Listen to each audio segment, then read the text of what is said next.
Subcommittee this morning. The meeting is open to the public, so a warm welcome to anyone in attendance online. My name is Councillor Ruth Milsom. I'm the chair of this Health Scrutiny Subcommittee. Before we start this morning, Joanne will read the housekeeping arrangements for us. Please can I request that mobile telephones and other such equipment are switched to silent mode so as not to disturb the conduct of the meeting. There is no fire test planned for today. If there is an emergency evacuation, please take instruction from the council staff present. The assembly point is Tudor Square. The meeting today is open to the public and will be streamed live and for subsequent broadcast via the council's website. You should be aware that the council is a data controller under the Data Protection Act.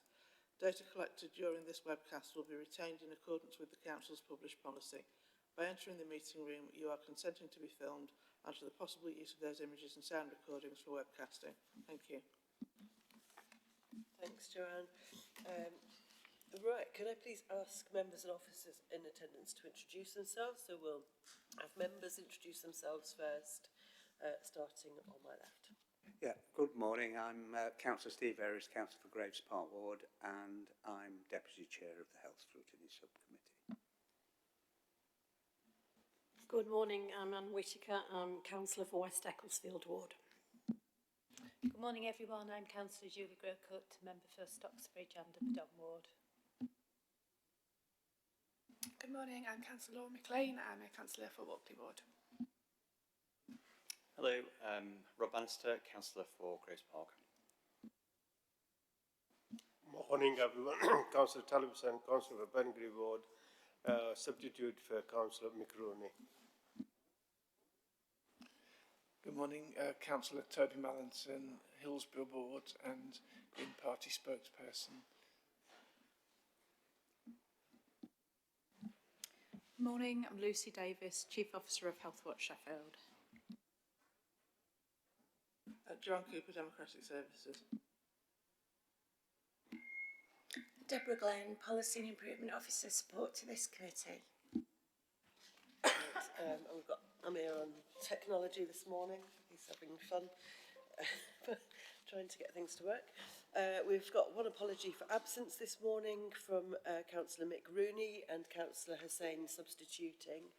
Are there any other apologies? Yes, Councillor Sophie Thornton. Councillor Thornton, if we can note that.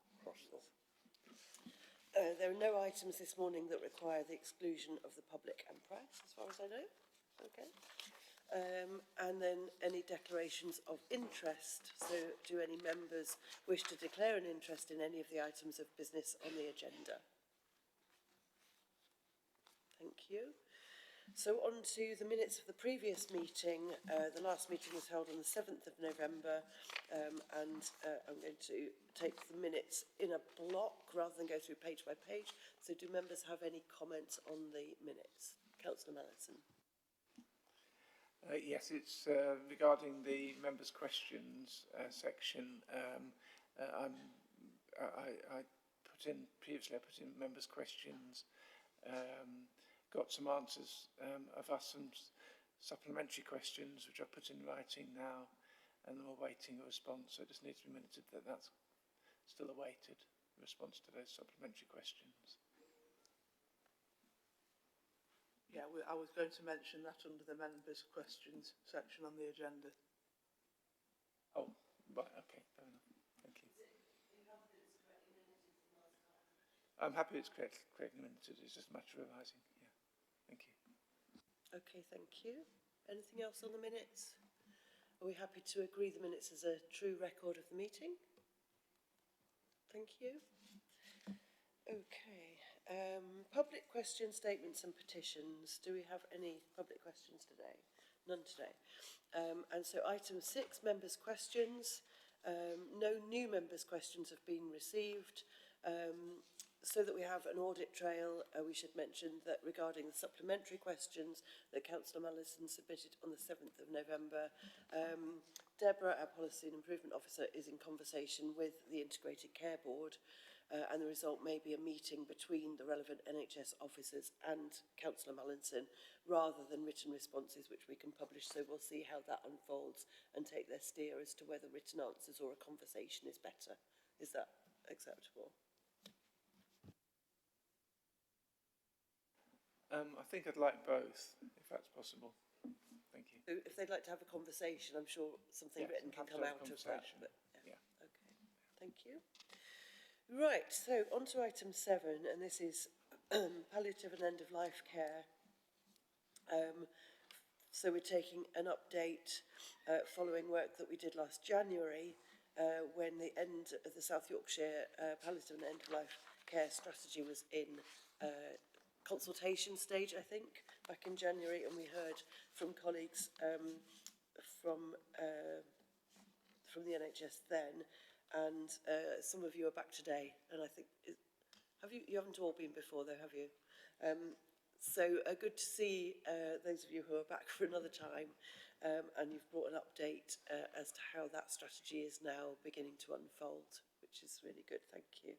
So I'm going to ask you to introduce yourselves and tell us what your role is, and then go into your presentation, please.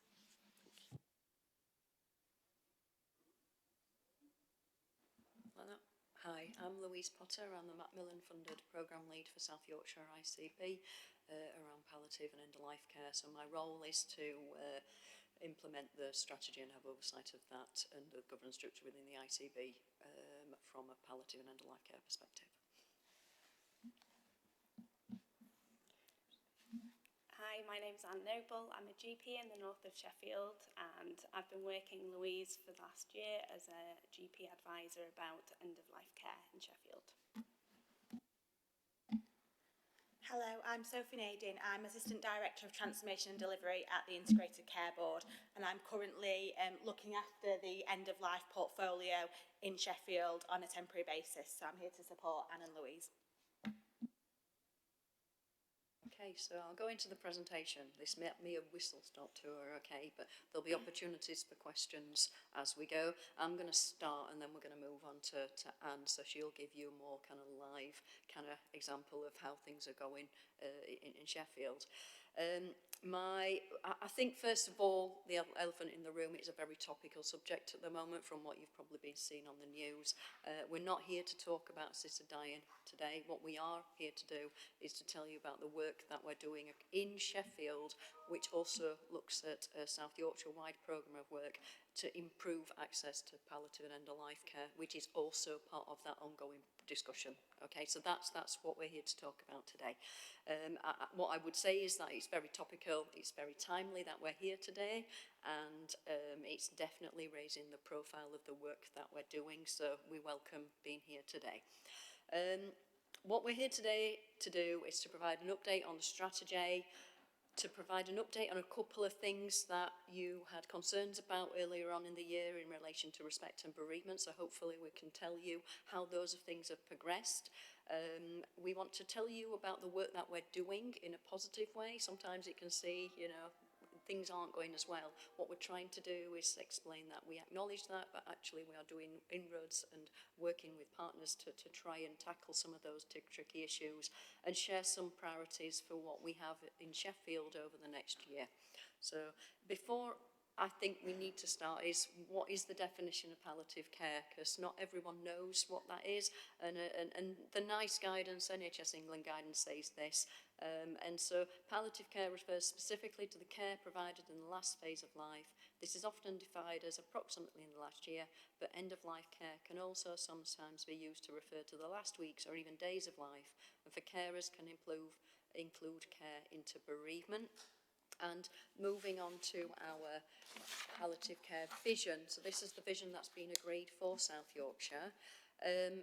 It kind of echoes what that definition is. So it's to ensure that the people of South Yorkshire living with a life-limiting illness experience the best possible support in the last years, months and days of life, and that the bereaved continue to receive the support they need after death. The key thing here is to note that it doesn't mention the word palliative care, and following the work that we did with Lucy, Healthwatch, it was quite widespread that people weren't fully aware of what palliative care meant, but for members of the public, life-limiting illness seemed to resonate a lot more, and they had a more understanding. So that's one of the reasons it doesn't mention. Maybe that would have changed, as we go forward, but at the moment, that's what we've come up with. So in terms of the strategy update, you've had the slides prior to the meeting. What I want to do is say that there was a robust process of consultation. When I came before, we were towards the end of that process, and we were at the point where the Healthwatch report was being published. We'd got the early findings. The extensive feedback was far and wide. We were asked to go to a number of different meetings, and I just want to kind of highlight some of the organisations that did feedback. So we had our acute trust here in Sheffield, so the Children's Hospital, the teaching hospitals for adult care, and also our mental health trust all responded. The St Luke's Hospice gave a response. Our primary care colleagues, social care, we've got links with Sheffield City Council and links with social care, they fed back. And public health, some members of the public did share their feedback as well with us. Specialist clinicians within palliative care, both here in Sheffield but also nationally as well, and many voluntary sector partners. There was overwhelming support, but it was recognised that we had some healthy challenges, and we wanted to have a more holistic and less clinical response. So we worked with, moving on to the next page if that's okay. We worked with our public health colleagues in light of the feedback that we had, in addition to the feedback that we had through scrutiny, to recognise the Lancet Commission report, The Value of Death, which is much broader than the clinical response. It's about people being informed, having that conversation, the understanding more about what death and dying is, and normalising those conversations. And we've changed the strategy to recognise that alongside the ambitions framework, that is a recognised tool for palliative care. Some of the other key changes that we did was our children and young people's colleagues felt that was hidden. It's an all-age strategy, and we raised and highlighted some particular areas of focus that were required to address specific needs in relation to the younger people that we are working with. There's some technical elements which I'll scoop through if that's okay, but you've got the strategy and you can see those. And the key decision, I think, was that we made it a 4-year strategy rather than a 2-year strategy, recognising that there was lots here to achieve. Some things can be done a lot sooner, and some things may take a little bit more time.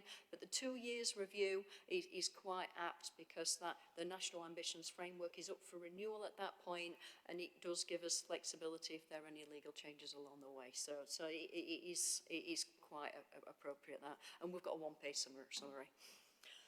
So the next slide just shows that the document, it has been signed off within our own internal palliative and life care governance structure. And when I say internal, that's a partnership board, okay, with representatives of all the key stakeholders across South Yorkshire, including representatives from Sheffield as well.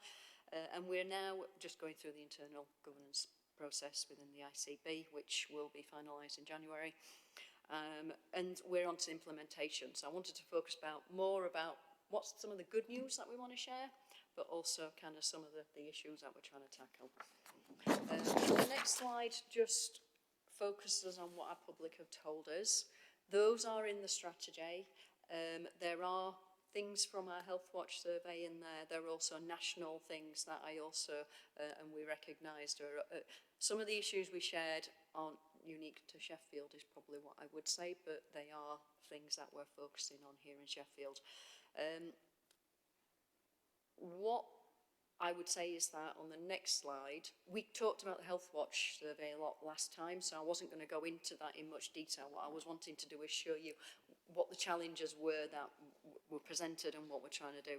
So in terms of the recognised challenges, we know that some people do have excellent access to palliative care, but we also have heard that some people don't. What we want to do is try and improve the system, which sometimes can be difficult for people to navigate. We want to identify more people sooner and earlier as being in those last phases of their life, so they can have earlier access to palliative care in those conversations. And we want a system that offers choice to all. And there are some things that we're working on there. We need a future-proof system, recognising that it is a growing and ageing population. We want to focus on some demographical areas. We recognise that there's different changes and different patterns in illness. Sometimes it does depend on what condition you have in terms of access to care. And we obviously recognise that there are some financial constraints which aren't unique to Sheffield but are recognised nationally as well. So we want to offer a system that does look and focuses on health inequalities, and we've got some work that we can share that we're doing on that today. And we want to work towards improving access to children and young people, more in that in a minute, and we recognise there are workforce challenges. Okay, so on the next slide, I'm just going to highlight some of the real good steps of progress.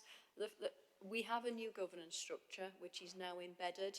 So in terms of the highlight of the governance structure, we have a board for palliative and end-of-life care, that's South Yorkshire wide.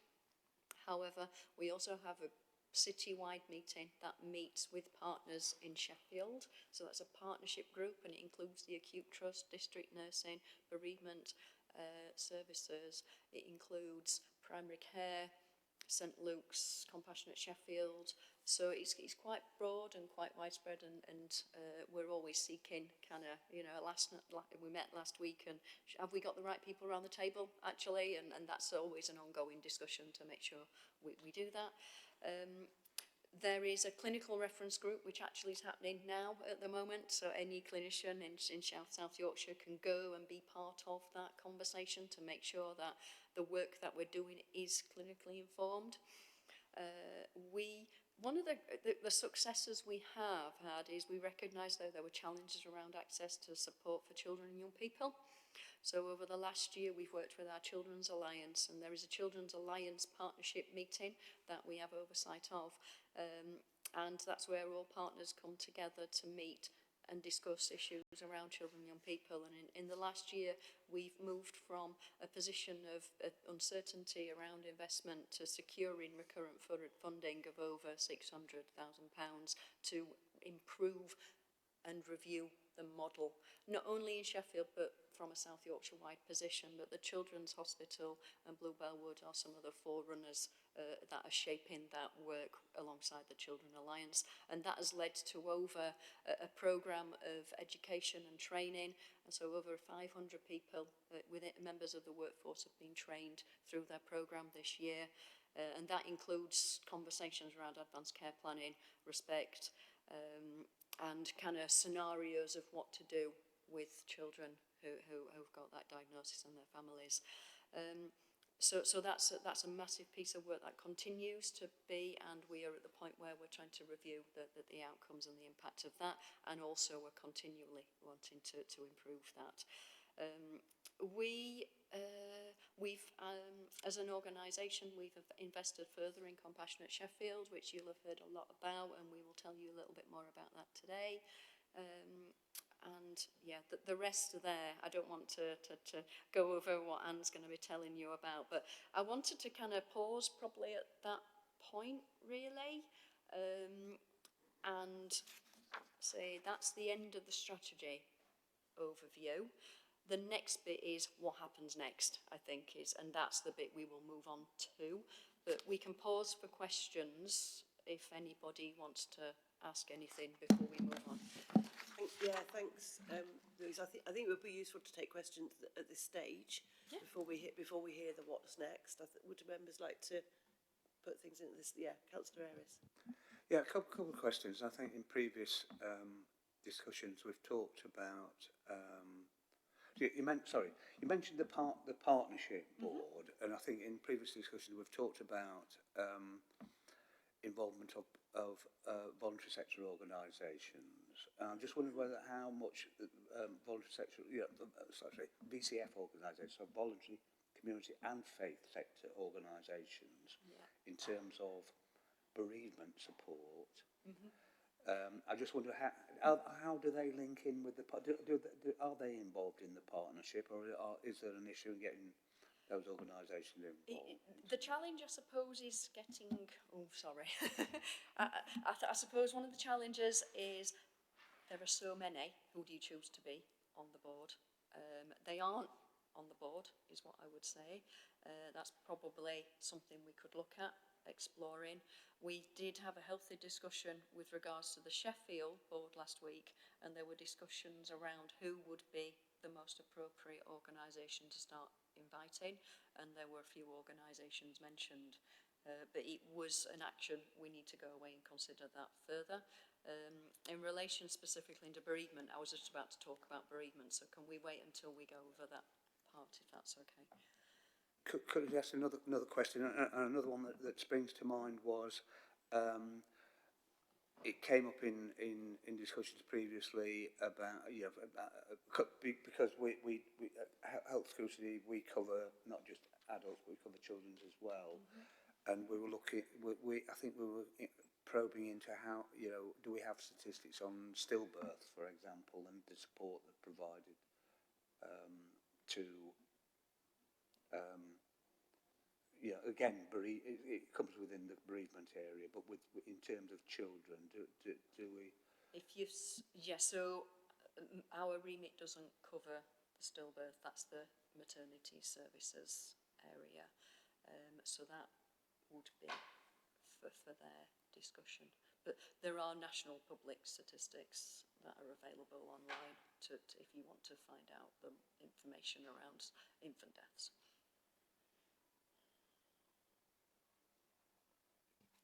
Anything else at this stage? Yeah. Thank you. That's very interesting, Louise. I just got a couple of questions really. First one is about the consultation that you've undertaken. I think you mentioned that there was input from service users and stuff into that. I just wanted to ask about whether there's been any equalities monitoring of that, and just curious about differences in communities and cultures and how you respond to their needs. Okay, so there is an equality impact assessment that is done alongside the strategy, so we have done that piece of work. We did the work with Healthwatch, and I think what we heard in person through the work that Lucy and her team did was we had a significant number of higher proportion of people from ethnic and minority backgrounds that responded to the conversations that were happening. So I think it was 64% of the people that were discussed in person and had that conversation about their experiences of palliative and end-of-life care were from an ethnic minority background, which is significant given the proportion of people that live in Sheffield with an ethnic minority. So it was a massive piece of work. It also recognised that the questionnaire that we did had around a 9% feedback from ethnic minority groups. So we recognise that we need to have that mixed method approach, and Annie's going to share some work that she's doing in the community to try and respond to some of those particular needs, I think. So maybe cover a little bit off there, but I would say that we are actively engaging with our communities. So hopefully they will feel that they are being heard to and listened to, particularly in the work that we've done so far.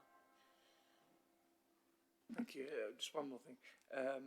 Really pleased about that you've been having discussions about children's support in particular.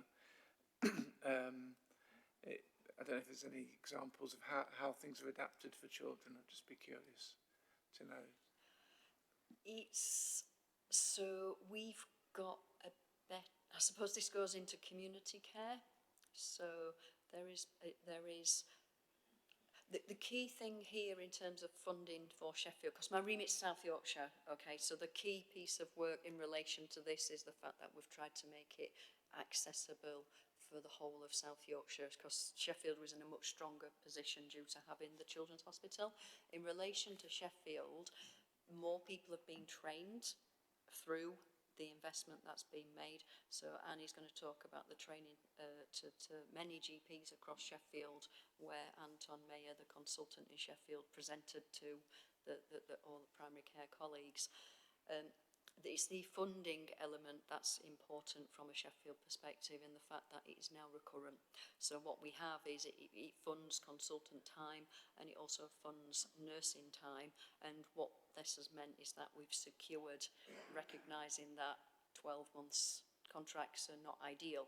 So what we've got is we've got security in hopefully investing in those people to lead that going forward, rather than the uncertainty of people leaving due to short-term contracts. So that's a real positive. There is more access to bereavement care as well. So Sheffield Children's Hospital have also employed a specific bereavement worker over the last year, recognising that there was a gap and a need for that as well. And there is a suite within the Children's Hospital that is dedicated to end-of-life care as well. So there has been some changes to address some of the gaps. Yeah. Thank you. Okay. Great, thanks. We'll move on to the next bit, if that's all right. Yeah. I was not going to talk much. I was going to move on to the next slide, if that's okay, because I feel like I've covered that. In terms of the bereavement support, for those of you that were here earlier on in the year, myself and Joe Rutter came and presented on the bereavement situation. The key things in relation to bereavement is that bereavement was not funded. So bereavement support services were not funded until COVID happened. And this has exposed a need for bereavement support in Sheffield as a result of the funding that was put in. So it was a one-off time limited piece of funding. It was money that was given through the COVID pandemic directly from government. So that's why at the moment we're working through what does the future look like in terms of funding this going forward. What we did was we funded 3 services: Diversity, Cruise and Mind, to offer a suite of different services at different tiers or different levels throughout an end-to-end system. So for those that were more complex, they went to Mind. For those that were less complex, they went to Diversity and Cruise, and Diversity provided that faith and ethnic minority kind of response for those that wanted it. We used this as an opportunity to learn as well as respond to the need at the time. The immediate response and the need for the services were, there are deaths happening in the community as a result of COVID. What it exposed was there were deaths happening in the community that weren't specifically COVID related, but there were people that had difficulties accessing support to bereavement. Not all of them were in relation to palliative care. Probably the majority weren't actually. Generally what we found was people with complex grief, multiple griefs. So for whatever reason, sometimes your personal situation means that you might need to talk to. So one example is you might have multiple griefs. All of them have been good experience of palliative care, but actually by having significant griefs over a short period of time means that you might need to process that and access support. Others were, you have got trauma, and therefore a grief can impact and kind of mean that you might need a slightly different response. People who are neurodiverse sometimes struggle to process grief as well. So what we found was a broader number of people accessing the service than what initially the aim of it was. And we used this as an opportunity to test a new model, because these were new things that were happening, and to work over the couple of years directly with these providers to adjust and flex the service. So for those that needed more care, we said, right, okay, you can have a little bit more, but knowing that the money was limited. But what we learned is that there was probably a need for that service, and unfortunately, because the money wasn't recurrent, we were in a position where the money has ended. What we have done, and I think if we can move on to the next slide, is lots of things. So we've built a business case which was presented to the Integrated Care Board here in Sheffield, and we were asked to provide further evidence, recognising that it's really tricky at the moment because of the financial situation we're in as organisations, both as a local authority and also the Integrated Care Board. We are currently still pursuing that, and we have actively pursued that over the last year, and there are a couple of things that are happening. So we've been asked to go back to the board in Sheffield with an even more robust business case for consideration, and that is something that Sophie and her team are leading on.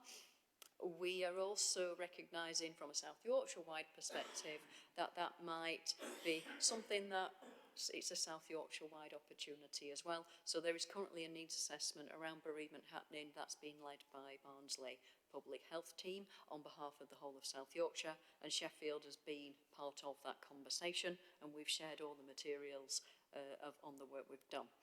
That being the case, we have tried to alleviate some of those concerns. We have compiled a directory of resources. There is lots of access and opportunities out there for people. It's just sometimes people don't know where to access it and go to for information. So this is a massive piece of work that was done, but there's lots of online contact, there's lots of telephone discussions, there's lots of online chats, there's lots of information. And we recognise that it's not ideal for everybody. Some people do need that one-to-one support, but in the absence of not having that one-to-one direct in person, there are other things that we're trying to do. We're hoping to introduce a website next year to contain some of this information as well. And recognising some of the work that Compassionate Sheffield are doing, it isn't bereavement per se, it's about improving conversations and normalising those conversations around death and dying.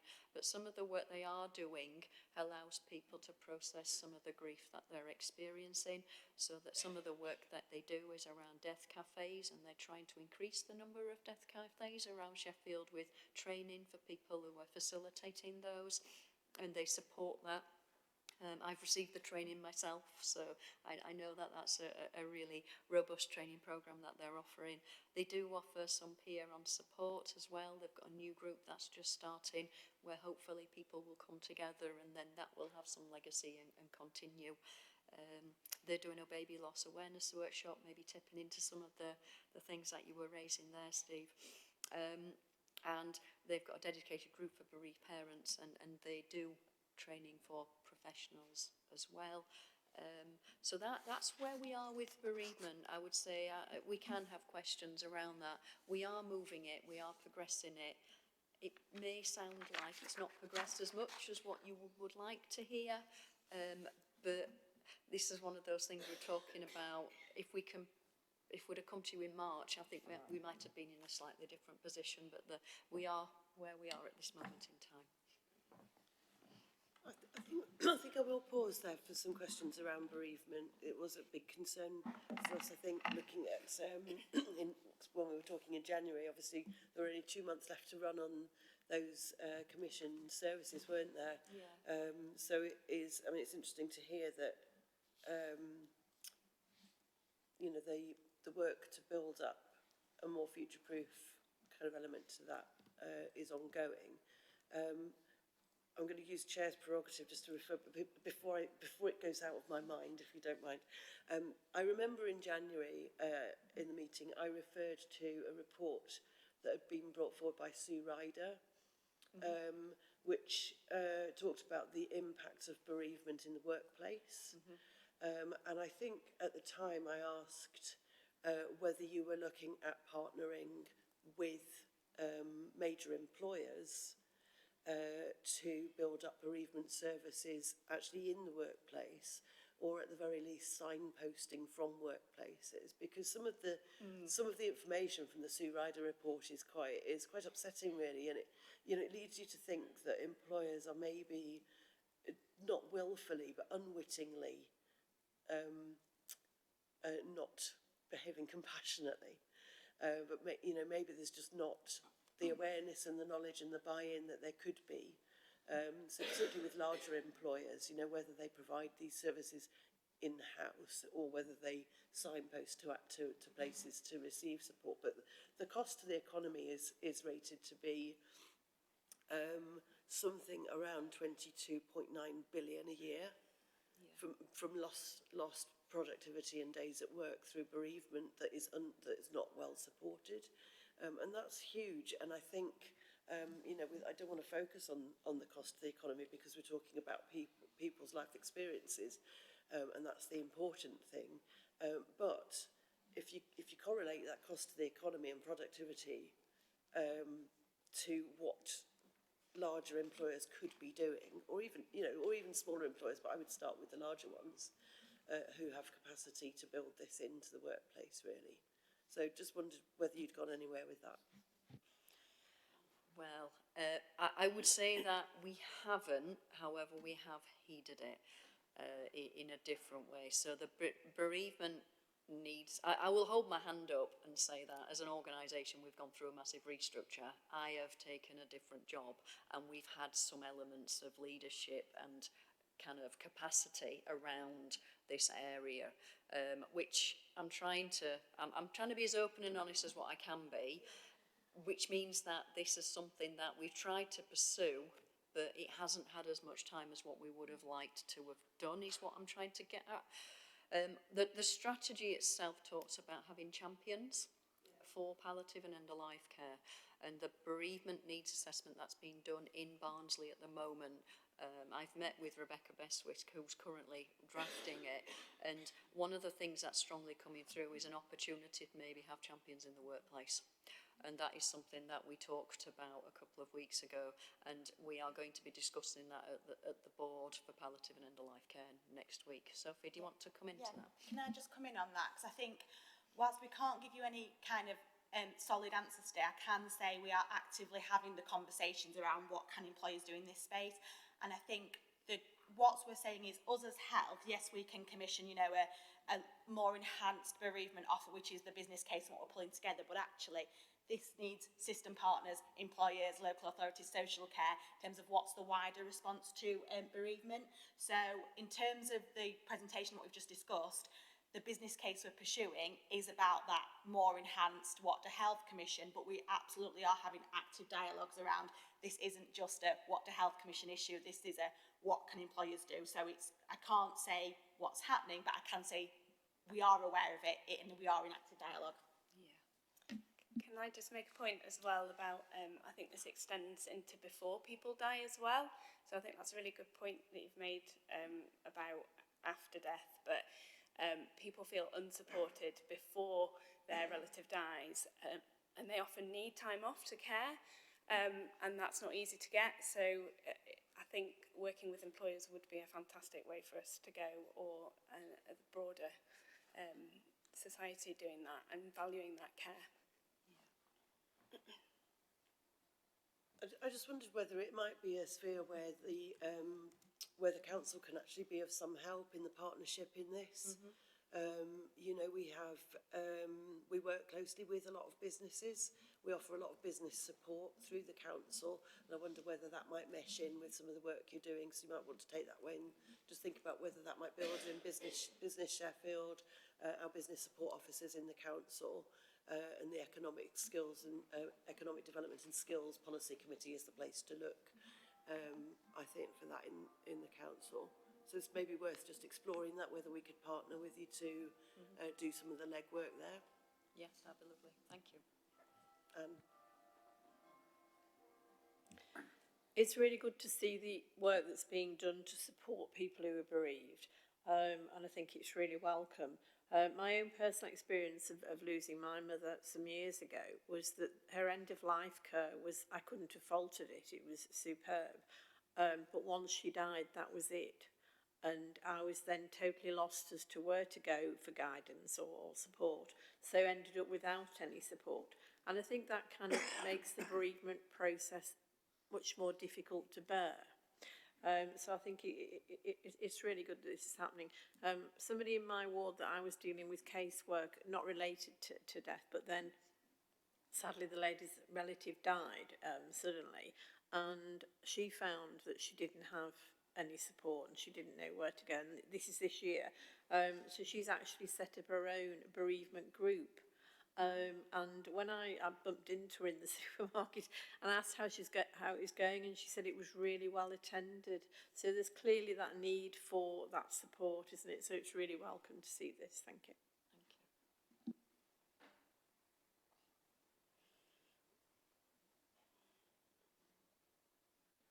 Thank you.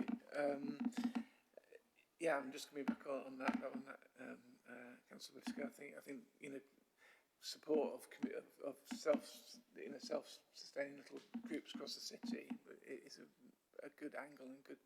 I don't know if you're in a position to support that or not, but that's something that would be brilliant if there was some sort of way to support self-help groups essentially for people. And just on Councillor Milsom's comments about employers, my background is a trade union officer for the last 10 years, up until last Christmas, and countless meetings where basically people are in difficulties at work, and work is a major part of their lives, obviously, so it is a life thing for them, and they're in difficulties at work because they've got caring responsibilities even before death, or then they're bereaved after death. And I've sat in countless meetings supporting people through that, and with often quite uncompassionate employers and education. This was, and there was a lot of education that's needed in management about appropriate support. It's amazing how people just focus on their business or their organisation and don't think about the employee and the benefits of looking after your employees. And the knock-on effect of other employees seeing that you're a compassionate employer as well. So, there's a lot of messaging about that both the council. So that's a fantastic idea as well from Councillor Milsom. About the council supporting that. I think it's a really good angle because it's a major part of everyone's lives and where they get into difficulties. Just one sort of question that I'm don't really know. I'm quite surprised. It doesn't sound like there's any pan-city bereavement service set up in the health service, and you are essentially trying to set that up. Is that an accurate sort of description of the situation? Yeah, in my slides that St Luke's do provide bereavement support. There's also bereavement support through the Cavendish Centre as well. So it's not like there is no support, but there are certain eligibility requirements based on your condition or whether you've had access to that St Luke's support. So that's what we're trying to do. We're trying to plug some of that gap.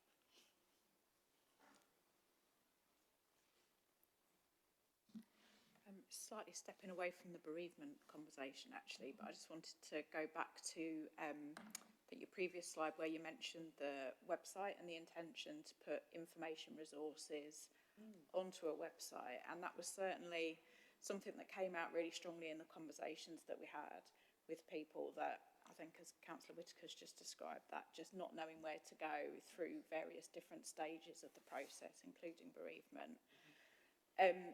I think a finding or something that we heard was that actually people needed to access that information in a place maybe that was familiar to them or that they trusted. So, for example, in community settings. And while I recognise that you're going to be limited in terms of your routes to getting that information out, I was just wondering whether alongside putting those things on a website, you were considering how many printable resources there might be, any different languages, sort of different ways of ensuring that it was easy for community groups to actually take stuff from that website, get it in their centre, share it with people that they're connecting with.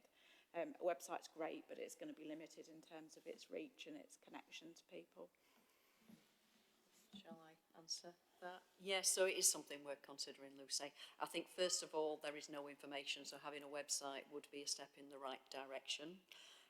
In order, the website we're looking at is to put it on the Integrated Share Care Partnership website, so that is fully diverse and you can translate that website. So there's lots of different ways of doing it, but we're exploring using that. And then I've also explored some of the challenge I've had from workers is, well, what if someone doesn't understand that, or what if they need more information, it's only on a website. And part of the role is for the professional to guide that person or to be in a position where they've printed the information off in whatever language or whatever information is required in order to give it to the person as well. So there's that access of how do you get the information. It's not just reliant on the person accessing it directly, but if we can have a central source, then the role is of the key worker, navigator, whoever that professional is working with or community member. Actually, you can do that. Another thing, I had a meeting with IT a couple of weeks ago, and I said, can I have an app? Actually, can I have an app that we can just put on a telephone? And I know it's another way of navigating to directly the same website, but actually some people don't have a computer, some people don't have a laptop, but quite a lot of people do have a telephone. So if you can just download, click, and it goes straight to the same resources. It is, again, trying to reduce some of those health inequalities or that gap that people may have.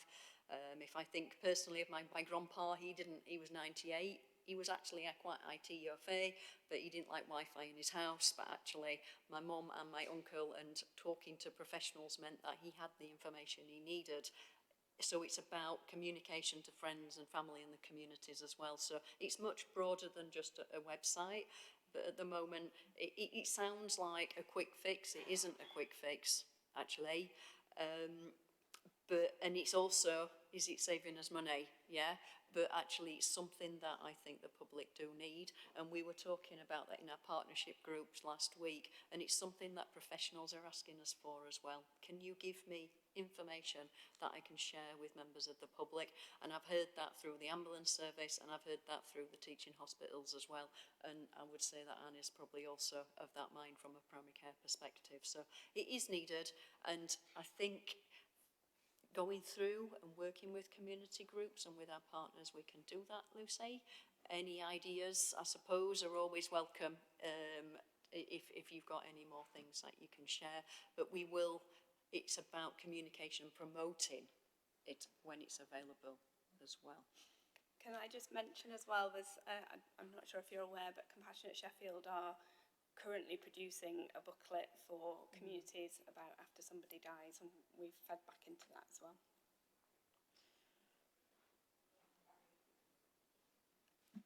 I suppose that's really great, Louise, and it's absolutely needed, and I'm really pleased that it's happening. Just to sort of ask or offer really to say, if you need, it would be helpful to have sort of eyes on sort of what's produced, just sort of sense check it from, like, if I'm a member of the public or a patient, is this information what I think, you know, does it make sense to me? Does it read in a way that is accessible?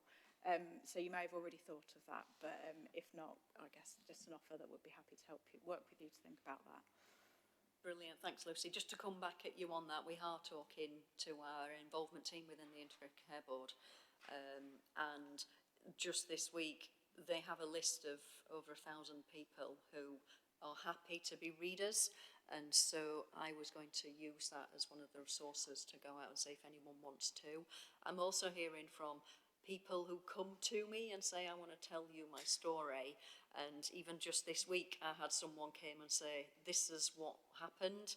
And I'm using those as opportunities to find members of the public along the way who want to do that. I've got an active member who comes to many of my meetings, but I've also got a silent member who doesn't want to do the in-person stuff, but is happy to be a reader as well. So one of my aims is to gather people that want to be and are interested in that. It's the diversity aspect I think we need to focus on, Lucy, and I think that might be something you maybe would be really great to help with, if that's okay.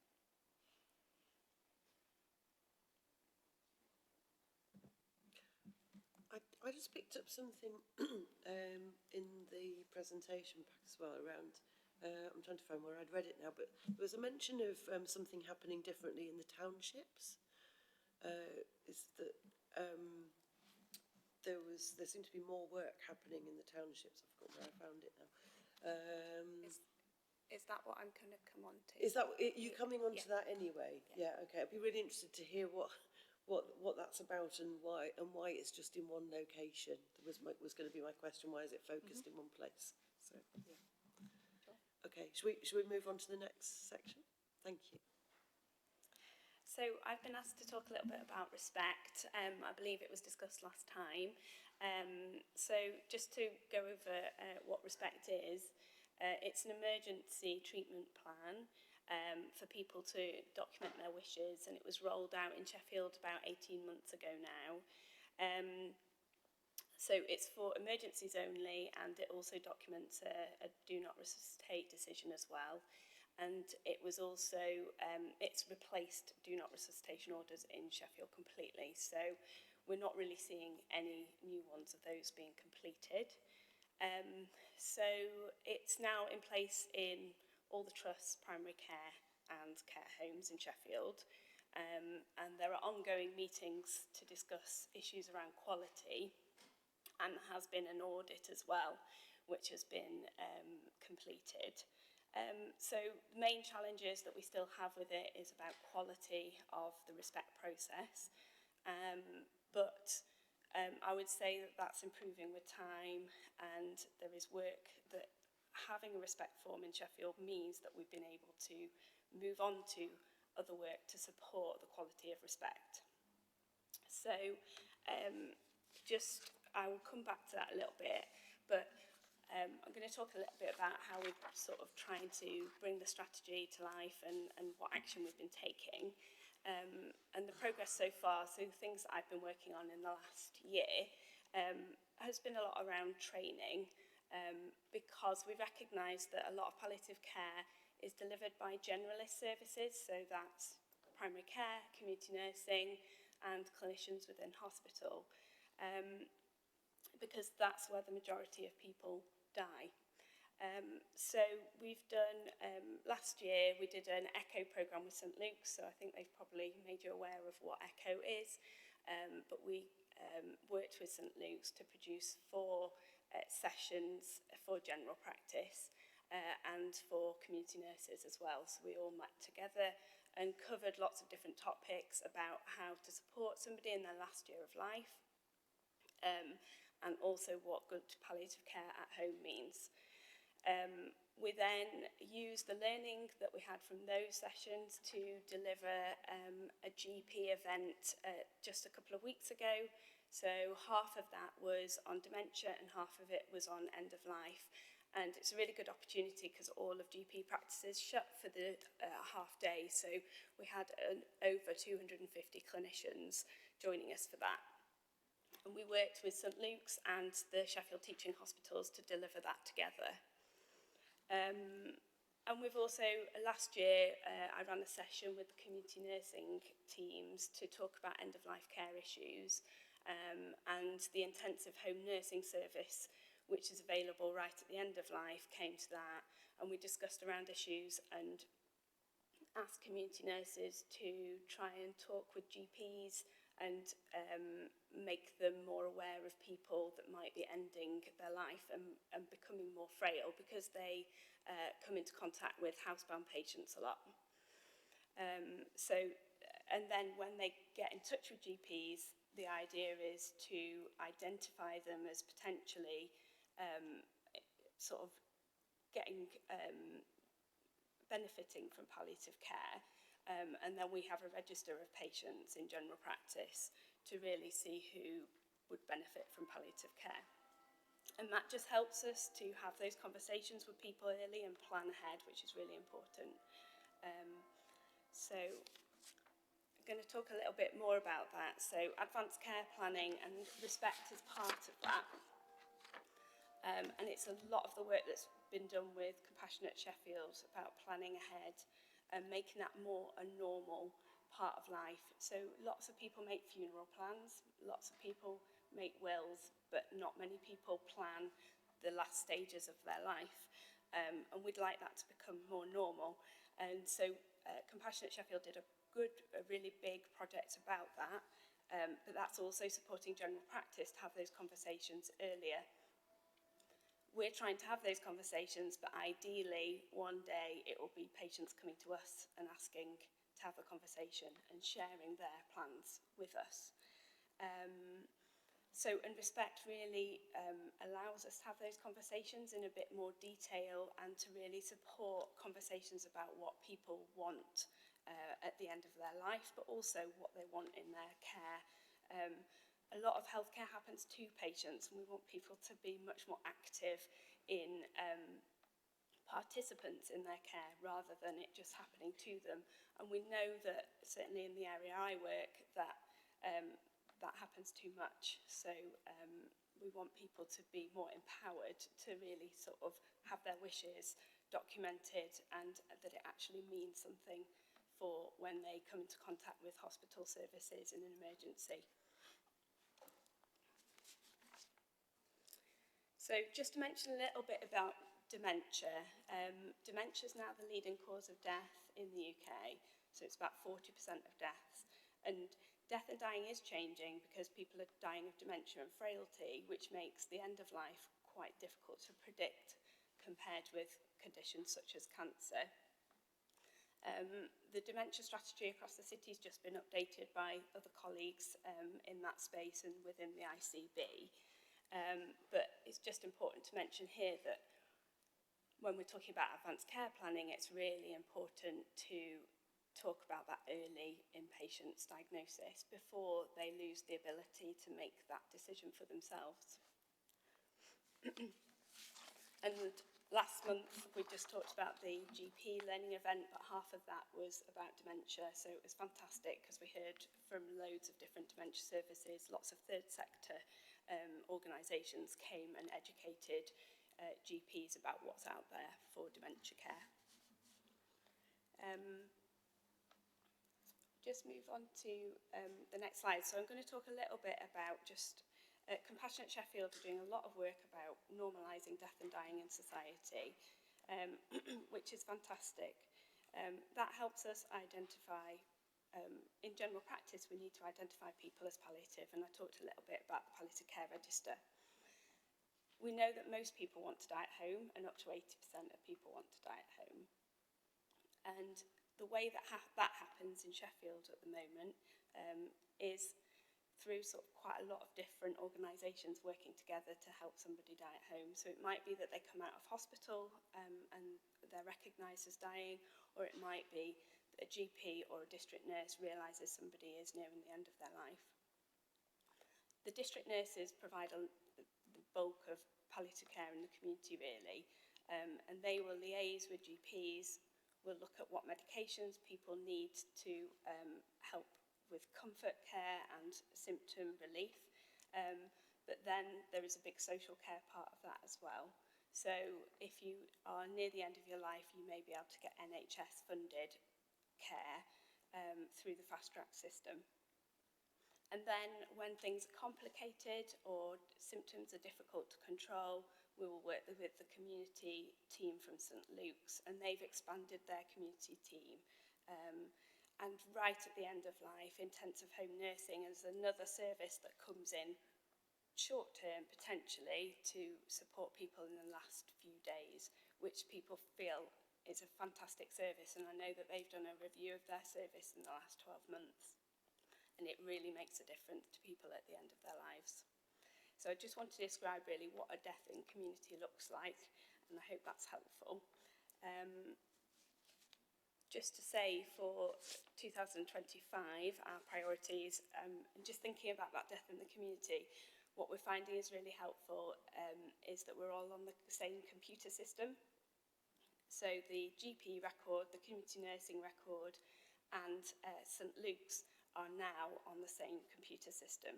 And one of the sort of priorities for the next probably year or two is to create a shared record between those systems about end-of-life care. We already have a good template which community nurses use, and St Luke's have done a lot of work to ensure that their coding is the same as ours.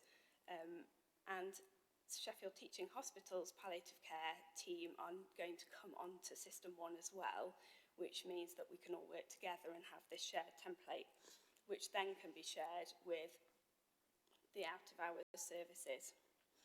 So priorities in Sheffield for 2025 have been agreed between the city-wide group. We really want to focus on improving access to palliative care for people who are frail or who have lots of complex illness, because these are the people that don't necessarily access it as much as people who have cancer. And we also want to look at community integration and moving that care from the hospitals out into community, which is obviously, well, I hope, a national priority. We've talked a little bit about the website already. Just to mention a little bit of work I've done with Compassionate Sheffield is that we've produced a leaflet to explain the changes to the death certificate process, which came into being in September. Nationally, we were promised lots of materials for the public, which haven't materialised, unfortunately. So we're doing that with Compassionate Sheffield and Foundry to make sure that it's a very simplified process, and that will be distributed all through the Foundry network, and then once we've done that, we're going to look at citywide information as well. Next, in January, we're going to train some end-of-life care champions for primary care, and that's looking at administrative staff rather than clinical staff, because receptionists come into contact with patients, and them knowing a little bit more about advanced care planning and what happens after death, and to be able to explain the process to people will hopefully just reduce distress. It's a massively distressing time after someone dies, and I've had lots of experience where delays to death certification causes a lot of distress, and it undoes a lot of the work that we do at the end of life where it's been positive. So I'm hoping that that will really help primary care discuss with patients a little bit better about what goes on and how it works. And finally, there's work with the clinical reference group across South Yorkshire to implement an advanced care plan. That work is in its early stages at the moment, but it's come on the back of the recognition that the respect form is sort of the end of advanced care planning, and not always what patients want to focus on. It might be part of it, but they want to put their wishes about where they'd like to die, but also very simple things like their likes and dislikes, and if they're not able to communicate that, they can document that in a document that can be shared South Yorkshire wide. And again, working with Compassionate Sheffield, that there's some work putting that into practice to look at dementia patients and what advanced care planning means to them. So that's a project going forward. Some of these things are happening in certain areas, and you mentioned about why. So townships came up. There's a paramedic doing specific advanced care planning visits in townships, which is a brilliant area of good practice. And that's because they're working as a GP network, and they've made a decision to focus on frailty and improve that. He's been brilliant because he's really been sharing his good practice around Sheffield, and he came to the South Yorkshire reference group, so we've been sharing that good practice.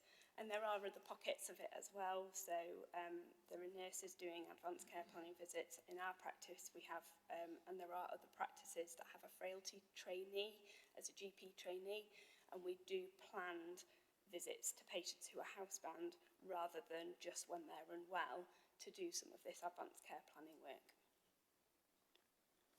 So I'd like to just finish there and take any questions. Yeah, just about some of these stats in the appendixes, really. And obviously, making the whole thing patient-centred is ideal. Make sure they got the correct information, the correct choices, and they can put those over. But you're saying 80% of people would prefer to die at home, and yet more than 50% of them die in hospital, according to the numbers. I'm assuming that's something we're doing our best to improve. And the uptake on the advanced care plans as well seems particularly low in Sheffield, according to the numbers. We seem to be doing better in, I think it was Doncaster, was it, that had the best score? I'm assuming this is all work in progress, but I'm just wondering how we're going to, better push that forward, I guess, make get more people involved with it. And also, I mean, is one of the reasons why more people are ending their lives in hospital is because we're over-medicalising when we get to the point of no return, as it were. From a personal point of view, My grandparents were quite different age brackets. Two of them died in the 80s, both from cancer, both in their own homes. My other granddad died about 8 years ago. I saw him 2 days before he died. He was in his own bed, and it was decided to take him to hospital, even though realistically he was not coming back out. So he didn't have an advanced care plan at that point or anything like that, but it almost seemed a bit pointless to be doing that medicalisation. So I'm just wondering if there's something around there and the inter-agency communications to make sure that we don't just make a snap decision to pull people into hospital, even though they're perfectly fine where they are, and we'd be better off for many reasons to leave them where they are. Yeah. Okay, so in terms of numbers, I think Doncaster are probably doing better because they rolled out Respect several years ago. So we're a few years behind. And in terms of the over-medicalisation, I think that's a huge issue. And I think it's driven by fear from probably medical professionals. They're all trying to do the right thing. And because you think, oh, can I cure that one last chest infection for somebody who's frail? And you could say they go to hospital for IV antibiotics and they'll get better again. And many of them do. And this is what I was talking about, the unpredictability of death in that last few years. And I think this is our real focus going forward, is to concentrate on really talking about what the realistic benefits of that hospital admission are. And even if there are some, and it might give you another 3 months to live, that some people want to make those choices to stay at home. And it has been helpful having the Respect forms because people have been empowered, but you've also got a piece of paper that says, I don't want to go to hospital in any circumstance. For a junior paramedic to go in at 3 o'clock in the morning when there's been an emergency call, I think this is really the start of it. And you're right, we just have to keep focusing on that quality, but also hopefully getting the response from the public that it's okay to say, yes, it's okay, you can stay at home, and we're not going to cure everything. We all need to be more realistic about what we can do at the end of life. Yeah, this is it. I mean, it was unnecessary, and I'm sure that happens in a number of cases. It would make more sense that the family were around, there was medical support there in the home, in both cases. So yeah, we can't fix the inevitable, can we?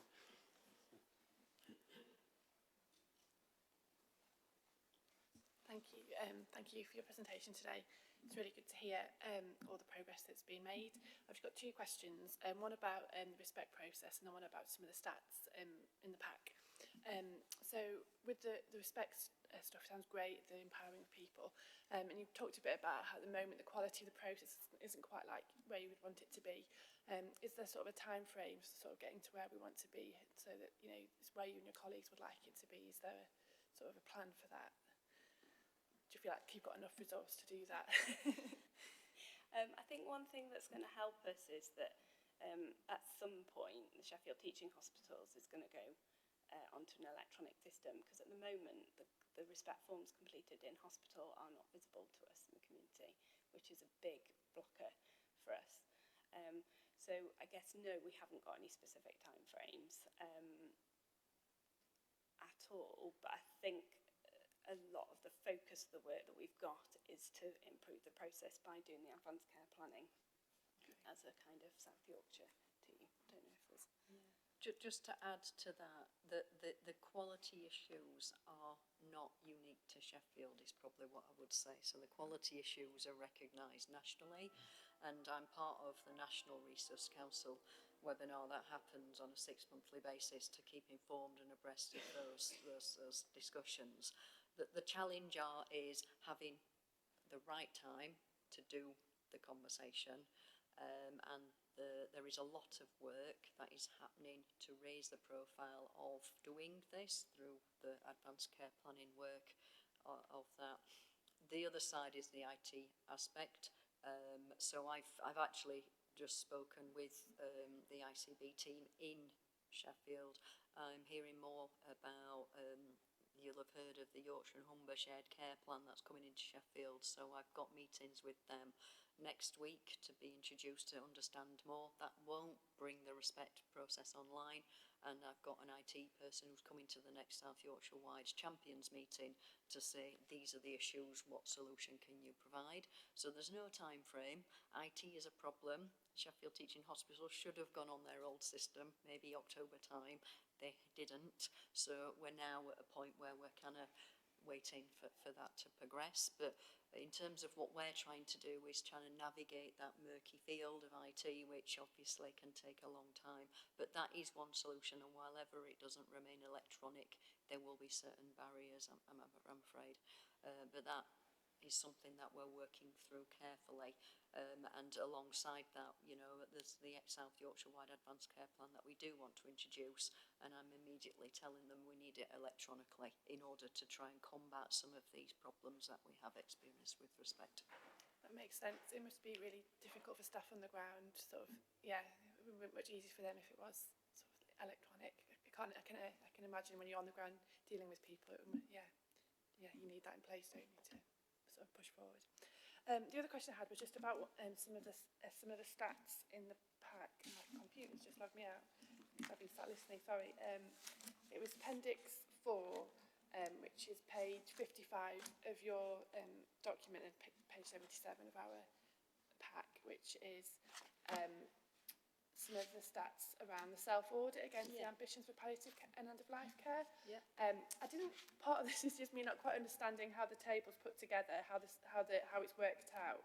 But I was just a bit concerned on page 56 about the Sheffield stat for ambition for carers coordinated, that it was quite high in level 0. I just wanted to ask a bit more about that. Is that because Sheffield's bigger compared to the other localities and so it's harder to coordinate? What's sort of how that just seemed quite, if you look down all the other level 0s, that one was much higher than everywhere else. Yeah, so it's a really helpful question. So for those that aren't aware, the National Ambitions Framework is a national document. You can download it online and there's a link to it in the strategy.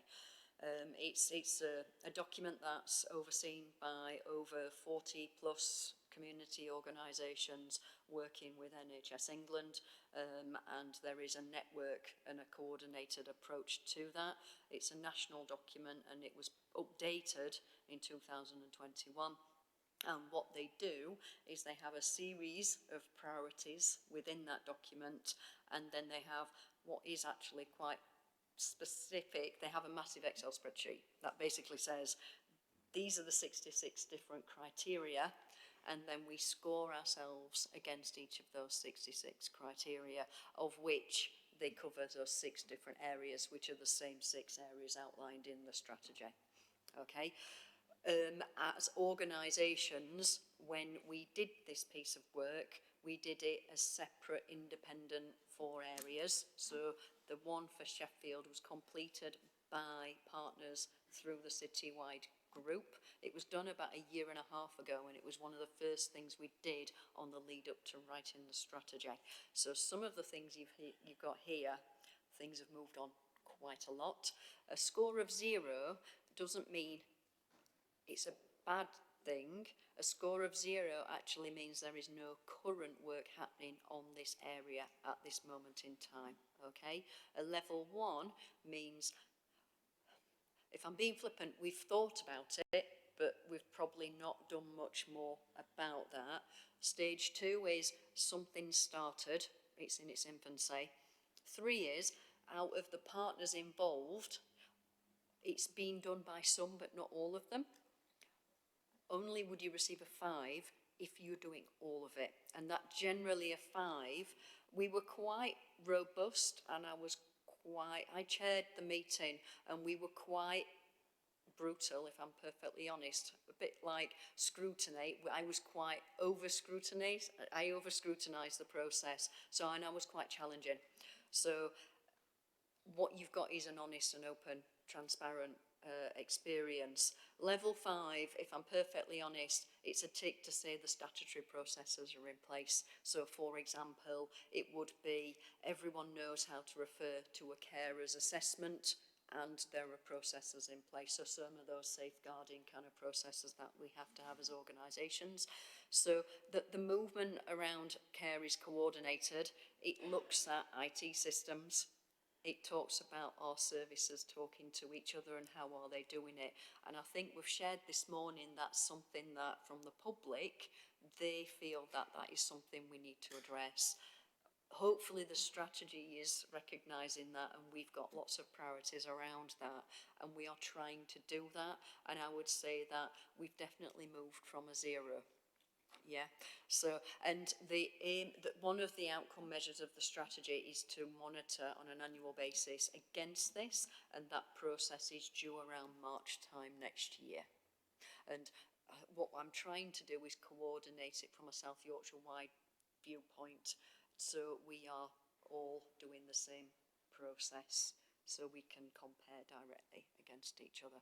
But is that helpful? Yeah, that's helpful, and that's great. Yeah. That's my follow-on question, which was going to be, is this audit going to happen again? So it sounds like it is. That's Yes, great. Brilliant. yes, and I'm funded by Macmillan actually, and employed through the ICB, and one of my requirements as a Macmillan employee is that we do that on an annual basis as part of the funding that was received for the programme. Thank you so much.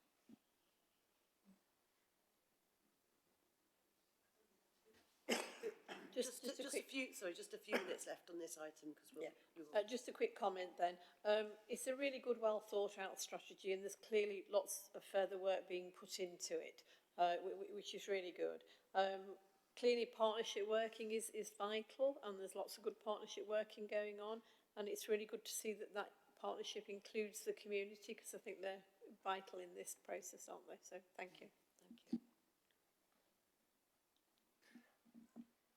Mine's just a comment as well, really, just to say thanks. And I think we've got such a fragmented health system, and you're doing an amazing job in certainly part of it, but you're doing an amazing job trying to join things together and make a coherent service. You know, joining up the IT systems and coordinating the services, and persuading the other bodies to all sort of try and fall into line in the sort of standardised approach. So you seem fully aware of the development areas and the challenges. So I just think you're doing fantastic. So thanks very much. Thank you very much. I just wanted to go quickly back to the comment about the respect forms, just to make sure I've understood what you said. That was the comment that Sheffield teaching hospitals currently are not on the same system, and that respect forms are sometimes held by STH and not shared. Was that, did I misunderstand that? So at STH, they're completed by hand currently. So they go and it always stays with the patient. And when somebody's discharged from hospital, we're informed on the discharge summary that they have a respect form, but not what it says, and we can't see a copy. That's in general practice.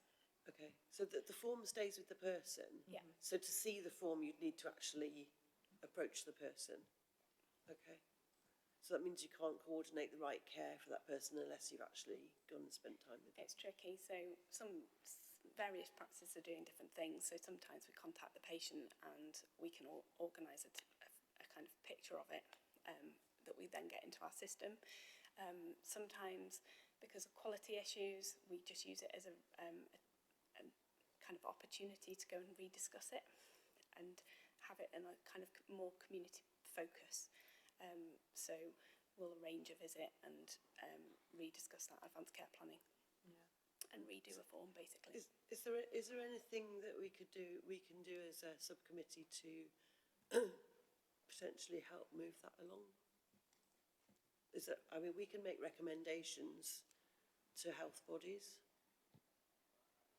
I think it's an absolute key part of this working long term is for us to be able to see those respect forms. So it being part of their future electronic system is vital. I'm not sure where they're at with that. Chair, can I ask a quick follow-up question? Just listening again. So if someone's discharged with a respect form and a paper copy, so they come home from hospital and then they're at home for a few weeks, and then there's a crisis and they're readmitted to hospital, if they don't think, oh, I'll take my respect form with me, when they arrive back at STH, it's as if they've not got a respect form. Is that the case? Sort of, but I believe that STH have a system for knowing if there is a respect form in place, so if they've put one in at the last hospital admission. But also, I've been working with the STH end-of-life care team, and they're looking at having a checking system. So they have a checking system to make sure that on arrival in a hospital, they check whether they have a respect form and get people to get them in, basically.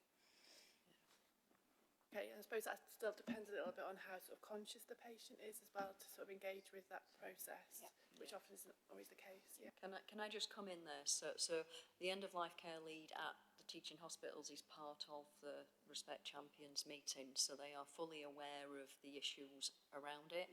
I think raising the profile around the IT is probably advisable, because that would certainly help support the work that she's trying to do. Another piece of work that the teaching hospitals are doing and that we are trying to promote across South Yorkshire as well, and that's been discussed this morning, is understanding what people know throughout their journey throughout the hospital, and this will be part of that conversation. So if they go through accident and emergency, for example, they have a conversation with a professional that says, where are you? What do you understand? And then, and then they move on throughout into different wards. So there's a piece of work that is happening within the teaching hospitals to raise the profile of having these conversations at any opportunity. So hopefully they will be, oh yeah, I've got that purple form, or I've got that, do you know what I mean? And then we can have that informed discussion. That is something that is being worked on. We know that there's an action plan that STH also have as an organisation in response to improving respect, and they are still providing regular education to professionals throughout the organisation. So I want to alleviate some of the concerns, but I would say that they will, it would, there are flaws in the system, but I think we're trying to address them. We know what the flaws are, and they're not unique to Sheffield, is the key messages. But I think the IT solution will really help.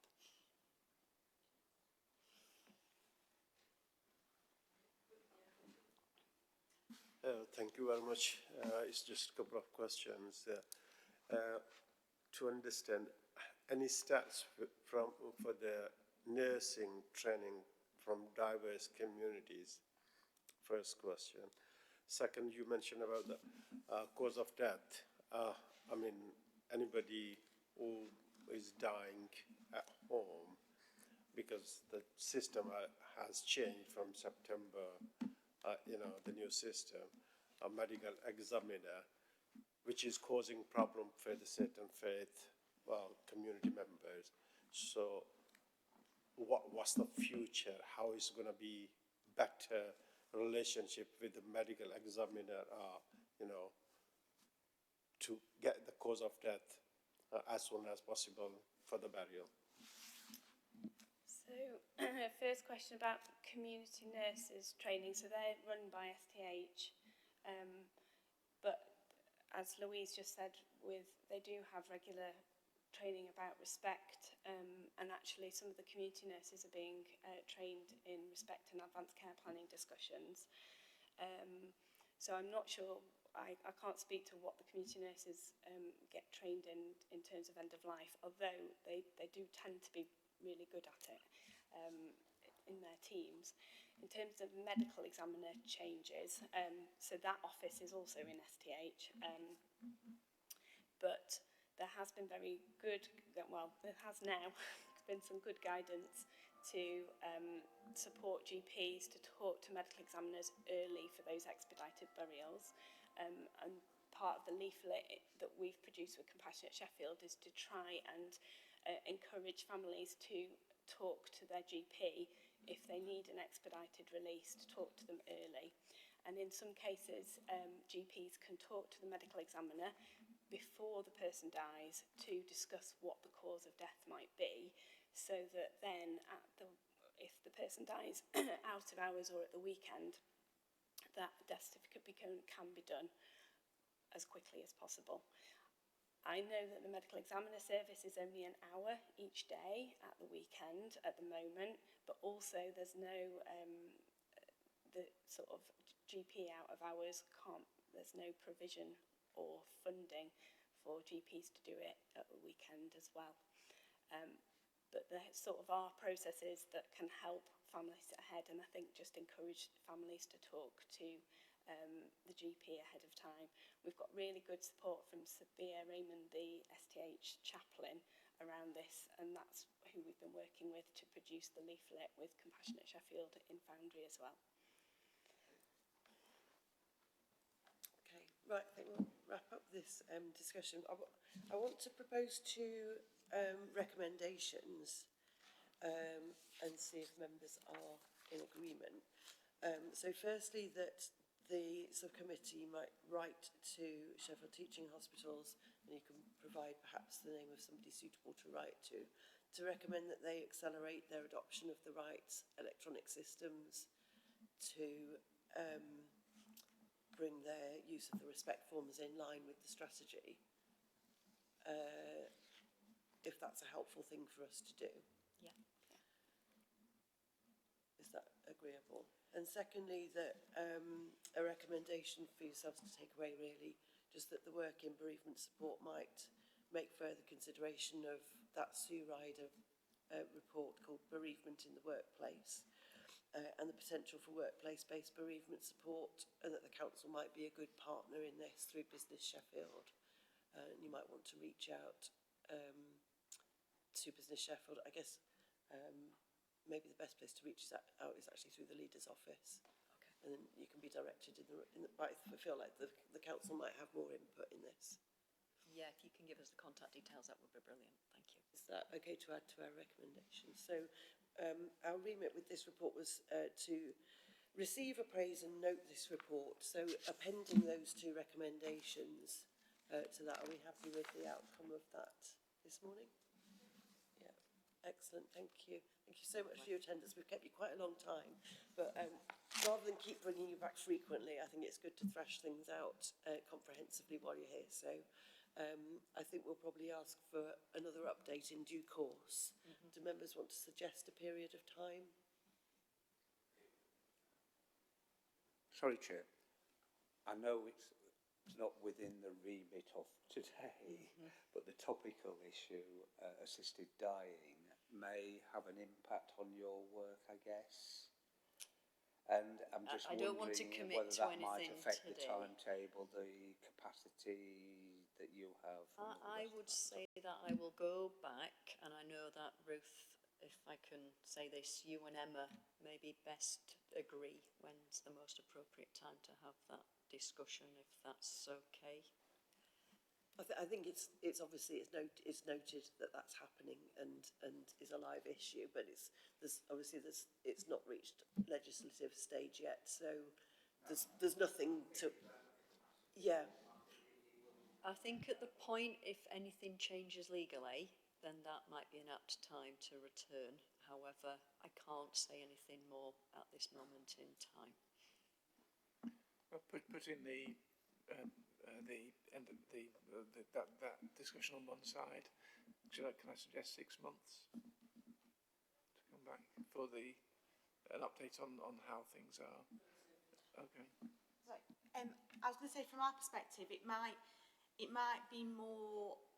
You might get a better update if we leave it slightly longer, because actually some things will take. So, for example, if we look at systems, they will take time to procure, then embed, then be used. The same with bereavement. So actually, I'm not saying we drag it out too long, but the longer you leave it, the more rich the update will be, because actually we can see significant change in movement as opposed to kind of more softer updates. So obviously, if you could agree that with Emma, but my advice would be probably look, and you may not agree, but probably looking at 12 months, because you'll get a more robust, really rich update of some decisions that have been made and what the impact of those decisions has been, other than we're still working on systems, processes, that type of thing.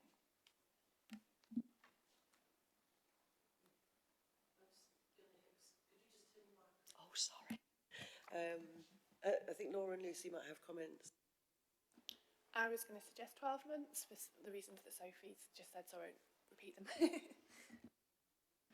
I think 12 months is reasonable, but I do wonder whether or not if you're sort of waiting on a decision about the funding for the bereavement services, and I wonder if we'd be able to get information on that decision just circulated to the committee at the point that it's made, just so that we're aware of it.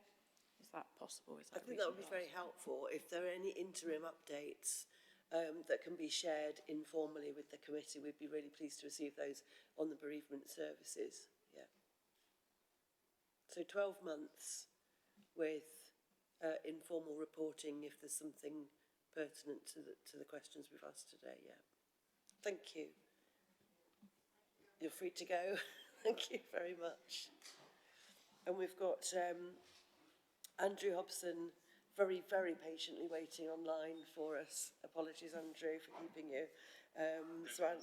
Our next agenda item is an update on our dentistry project. So this is following up from work that the subcommittee has been doing, looking at the state of NHS dentistry in Sheffield and people's access to NHS dentistry in Sheffield. And we made some recommendations to the Integrated Care Board from the initial work that we'd done. And we're interested today to hear a response to those recommendations. So, Andrew, fire away.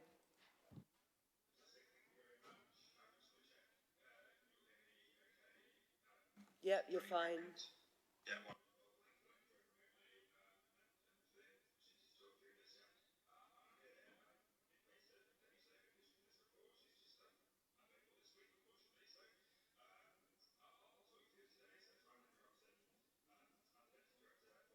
Ruth? Okay, sorry, just pause for a second. Some members can't hear you very clearly.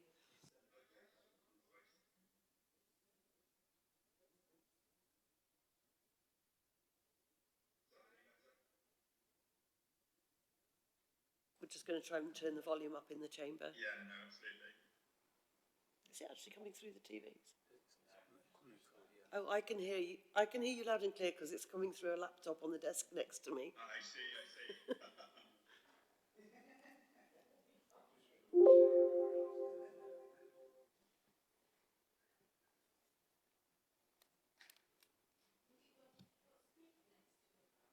Just let me know when I should have another go. Okay. Is there a way? Can members? Can you open your microphone next to that?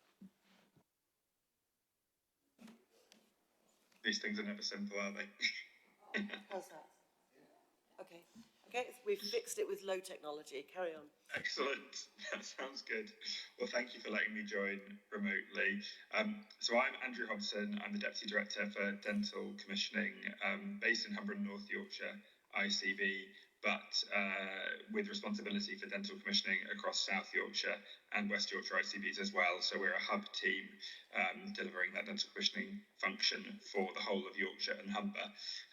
So yeah, pleased to be here today to be able to talk about this response to your report. There were a number of recommendations in the report, particularly focused on urgent care, focused on the sort of rate at which NHS dentists might be moving to deliver private care instead of NHS care, and also how we're sort of distributing our resources across the ICB and Sheffield Place in particular. We were also asked to look at the sort of contractual arrangements within the national contract and what we're able to do within the sort of scope that we have as an ICB, and also sort of some points around sort of lobbying national government on any necessary changes to funding. So I'll be relatively brief. I'll leave plenty of time just to sort of talk through questions, because I recognise that this is really our response, and you'll want to interrogate it and ask me any questions that you have. In terms of urgent care, the overall trend that we're seeing here since COVID is a sort of significant increase in demand for dental care, and it's meant that we've had to commission significantly higher numbers of urgent care appointments year on year, really, since the pandemic. So we have had to, we've included some numbers in the report on this. What we've done is actually sort of supplement the urgent care contracts that we have with Roderick's Dental Partners, who deliver our sort of core urgent care offer with 2 sites in Sheffield. We supplemented that now with urgent care and access sessional appointments based in primary care practices, and we've seen a large number of practices take up our offer of commissioning for these additional appointments. So these are half-day sessions with an expected 7 appointments per session out into high street dentists, primary care dentists, and some really, really significant numbers of appointments being delivered through this sort of additional route now. So it was 26,000 or just over 26,000 in Sheffield last year. We're now commissioning across this financial year, expecting to have capacity for 43 nearly thousand appointments through primary care. You know, compared to across the whole of South Yorkshire and Bassetlaw, 28,000 through the sort of formal urgent care route. So you can see that we're increasingly relying on primary care to sort of top up that capacity and meet that urgent need that we see out there. In terms of moves to private care, this is something that actually in South Yorkshire we've seen less of, I would say, than elsewhere in Yorkshire and Humber, and we have had 2 handbacks in the Sheffield area over sort of recent years. These have been sort of relatively low amounts of capacity handed back to us, and we've been able to retain the capacity in the area. So what we do if a contract is handed back is we go out for expressions of interest to nearby practices to see if they're able to deliver the care that was being commissioned through the practice that's given the contract back. And as long as local dental practices are able to absorb that, then we simply allocate that activity to those practices, and patients are redirected to their new dentist. So that's happened in all cases within Sheffield recently, and although there is a bit of a national trend really on dentists stopping delivering care, we're lucky not to have seen too much of that in South Yorkshire or in Sheffield in particular. In general, in terms of access in South Yorkshire and in Sheffield, we are above national averages in terms of the number of patients that are able to access primary care dentistry. The numbers are still not staggeringly high. The most recent numbers are showing some 53% of adults and 66% of children having recently accessed NHS care. But I think that does sort of reflect really the national funding position. We are not funded and have never been funded as an NHS to deliver universal dental care through the NHS, and the sort of broad estimates that you'll hear on this is that the budget for NHS dentistry funds roughly half of the population able to access NHS dentistry. So for us, it's about making maximum use of the resources that we've got to see as many patients as possible, and also to make sure that we're seeing, where possible, the right patients. And so what we're doing is really having several access initiatives and contractual mechanisms to try and target health inclusion groups and to target our resources at the most deprived groups, really. So we've got access pilots targeting 0 to 5s and their parents and carers living in the most deprived areas. We've got programs focusing on homelessness or transient groups, asylum seekers and refugees, and a number of really health inclusion groups where we know that dental access is particularly poor and oral health is particularly poor. So that is, I suppose, our focus, as well as improving general access, is really a focus on those health inequalities and trying to improve them. And with that in mind, really, that's what we're doing then in terms of our, I guess, contractual arrangements, recognising that the national contract doesn't really allow us to focus resources in a kind of meaningful way. We do rely on practices to deliver the care in the best way they see fit. We allocate a number of units of dental activity to each practice, and then they deliver those, sort of targeting them at the patients that come to them. It's really down to the practice to decide how that care is then delivered under the national contract, that is. What we are doing is expanding a programme that we've had called flexible commissioning, and this is really about spending a portion of that primary care contract funding on delivering care in a different way, paying for that care in a different way. And we're going to be kind of reworking and expanding our flexible commissioning programme from the 1st of April next year. And that sees us sort of spending that primary care budget on prevention activity, so targeted prevention pathways, hoping to sort of improve the oral health of the population through dietary advice and through the application of fluoride varnish, and working with oral health champions in those practices to deliver those sessions. And then also access to dentistry and stabilisation, improving access to care specifically for vulnerable groups. So those are patients referred in from health and social care partners. So particularly GPs might refer in individuals on, say, a cancer pathway who need a dental checkup before they can commence treatment, but they might not have an NHS dentist. So these sessions will provide access for that. And we'd also provide access, for example, for children who are looked after or care leavers or other kind of referrals in from social care settings. And we recognise that often those sorts of referrals are higher needs patients where the existing contract maybe doesn't actually remunerate dentists particularly well for seeing higher needs patients. They'll get paid more or less the same for seeing a higher needs patient with quite a lot of disease in their mouth compared to a lower needs patient who perhaps they've already have an existing relationship with, and they've stabilised the mouth, and they know that the work is less to receive the same payment, and that doesn't really work in terms of kind of improving those health inequalities. So by paying in a different way, we're hoping to improve access for those vulnerable groups and hoping to address those health inequalities that we are seeing there. The last thing I'll talk about and then open it up to questions is the national position. There are a number of kind of programmes that have been pushed out from the national dentistry team in the Department of Health and Social Care and NHS England. So we had a dental recovery plan under the last government, and now a dental rescue plan under this government. These have seen a number of schemes around recruitment, around access, around how we pay for care, including a sort of premium for new patients, Golden Hello recruitment incentives, and a sort of real focus on expanding urgent care.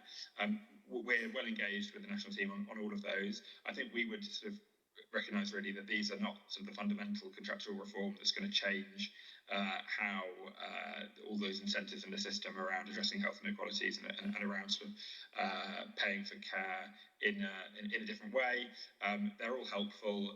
That they are. So we're doing what we can to implement them. But I think we're also recognising that there is still that need, as the report indicated, to lobby national government for a fairer sort of funding settlement for dentistry, for a contract that really works and supports that focus that we want to see on addressing health inequalities and funding kind of that prevention activity within the primary care contract, and on a sort of really strong workforce plan to support those. So we continue as a group of ICBs to lobby for those three things, along with, as the report mentions, water fluoridation as the sort of most cost-effective and impactful measure that we could introduce, and we note and watch with interest the developments in the North East on that, and hope that we can position Yorkshire and Humber as sort of next in line, subject to that consultation and the rollout of water fluoridation in the North East being successful.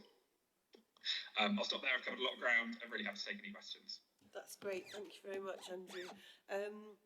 Slightly conscious of time and the fact that we have a working group to continue our work on dentistry.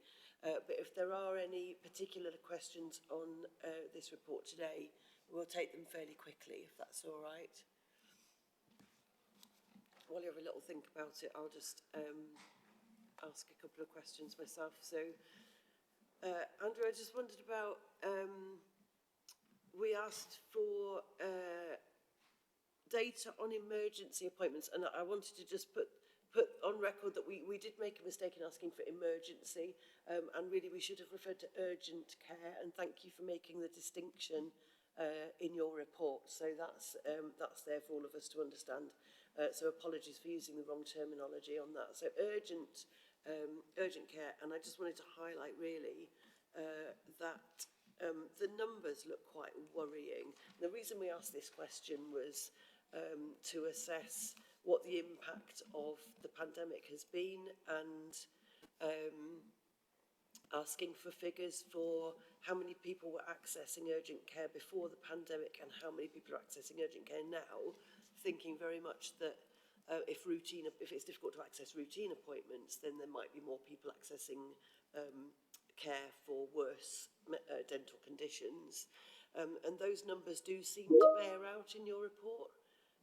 So pre-pandemic, you commissioned 28,500 urgent appointments across South Yorkshire and Basset Law. Possibly the footprint's changed slightly to just South Yorkshire, I'm not quite sure, but the numbers have gone up quite steeply, haven't they? So whether you could just comment on that and how that reflects the picture of access to care. Yeah, no, that's certainly the trend that we have seen, and yeah, we've estimated it as a sort of 42% rise in appointments made for urgent care since sort of even just over sort of, and that's just in primary care over the last 2 years. So we are seeing that really steep rise in demand for urgent care, and I think that probably does reflect the sort of broader lack of access or drop in access that we've seen to primary care dentistry since the pandemic. So I think that absolutely is the trend that we're seeing. We're in the process actually of reviewing all our urgent care contracts come to an end on 31st of March 2026. So not imminently, but within the next, say, 15, 16 months. And so as a result, we're in the process of really doing a deep dive into mapping, I suppose, demand and supply for urgent care and trying to understand that in more detail. It's a really tricky one where, as always, we want to be having that focus, as I mentioned, on prevention, on primary care access. That's really where we're going to, I suppose, have an impact down the line on stopping this increase in urgent care, we believe. But in the short term, we've got a large number of patients in pain and in need of urgent dental care, and it feels right that we respond to that and commission the services to meet that demand.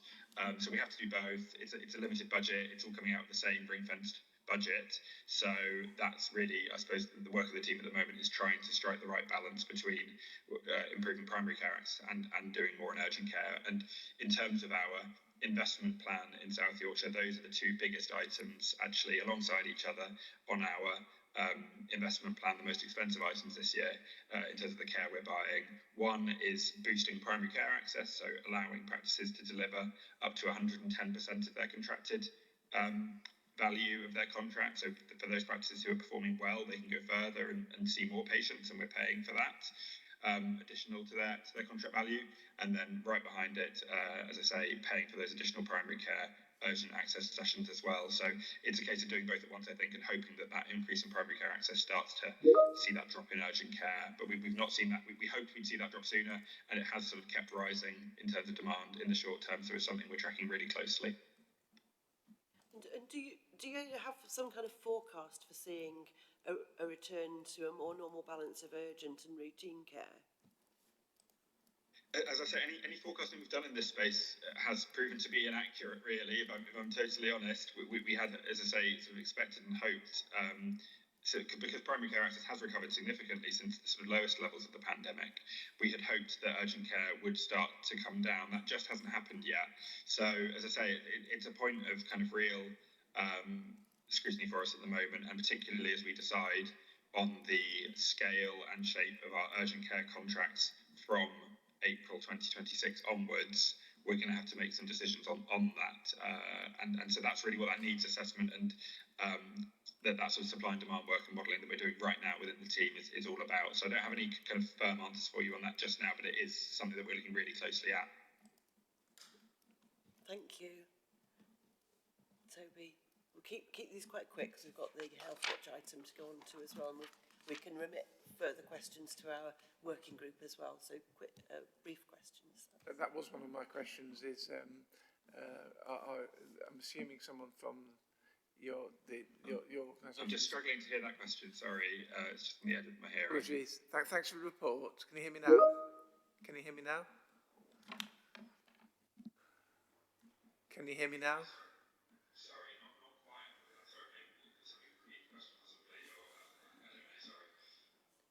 Is it coming through the microphone on? Oh, right, okay. So one of the questions was, are you going to be attending, or another colleague going to be attending the subgroup? Because obviously that would be a very useful opportunity for those members, including members of the public, to be able to ask questions. So that's one. So the question is, will people? I caught that one actually. Yeah. Okay.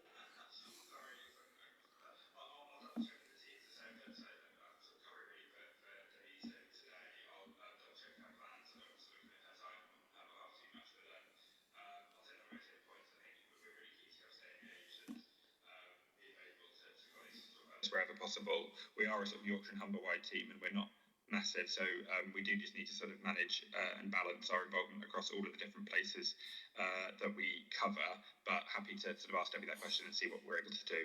I take the point, it would be really helpful to kind of stay engaged. I'd rate that as more important than coming to this committee almost, because there you've got a broader range of people to discuss the report with. Another question was on the third page of your report, under NHS versus private, you're quoting two dental practices that have left the NHS with the number of UDAs. What's the total number of UDAs in Sheffield, so we just get a bit of context on that? That is a really great question.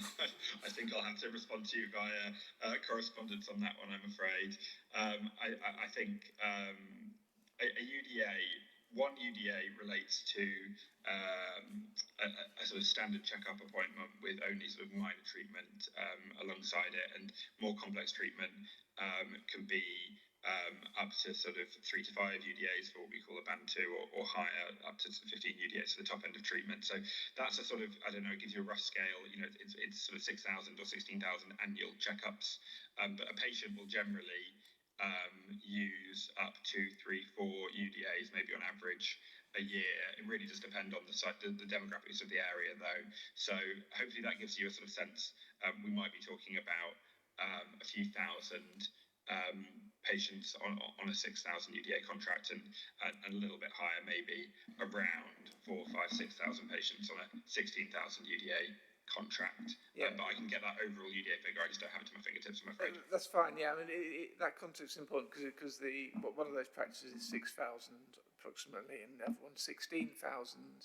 And if it's out of 1 million in Sheffield altogether on NHS dentistry, then that's very small. But if it's out of 100,000, then it's quite a large percentage. You know, so it'd just be useful to have that overall figure. We can certainly provide that, but as I say, just to reassure the committee, all of those UDAs are still now being delivered in Sheffield and have been picked up and sort of incorporated into the contracts of neighbouring practices.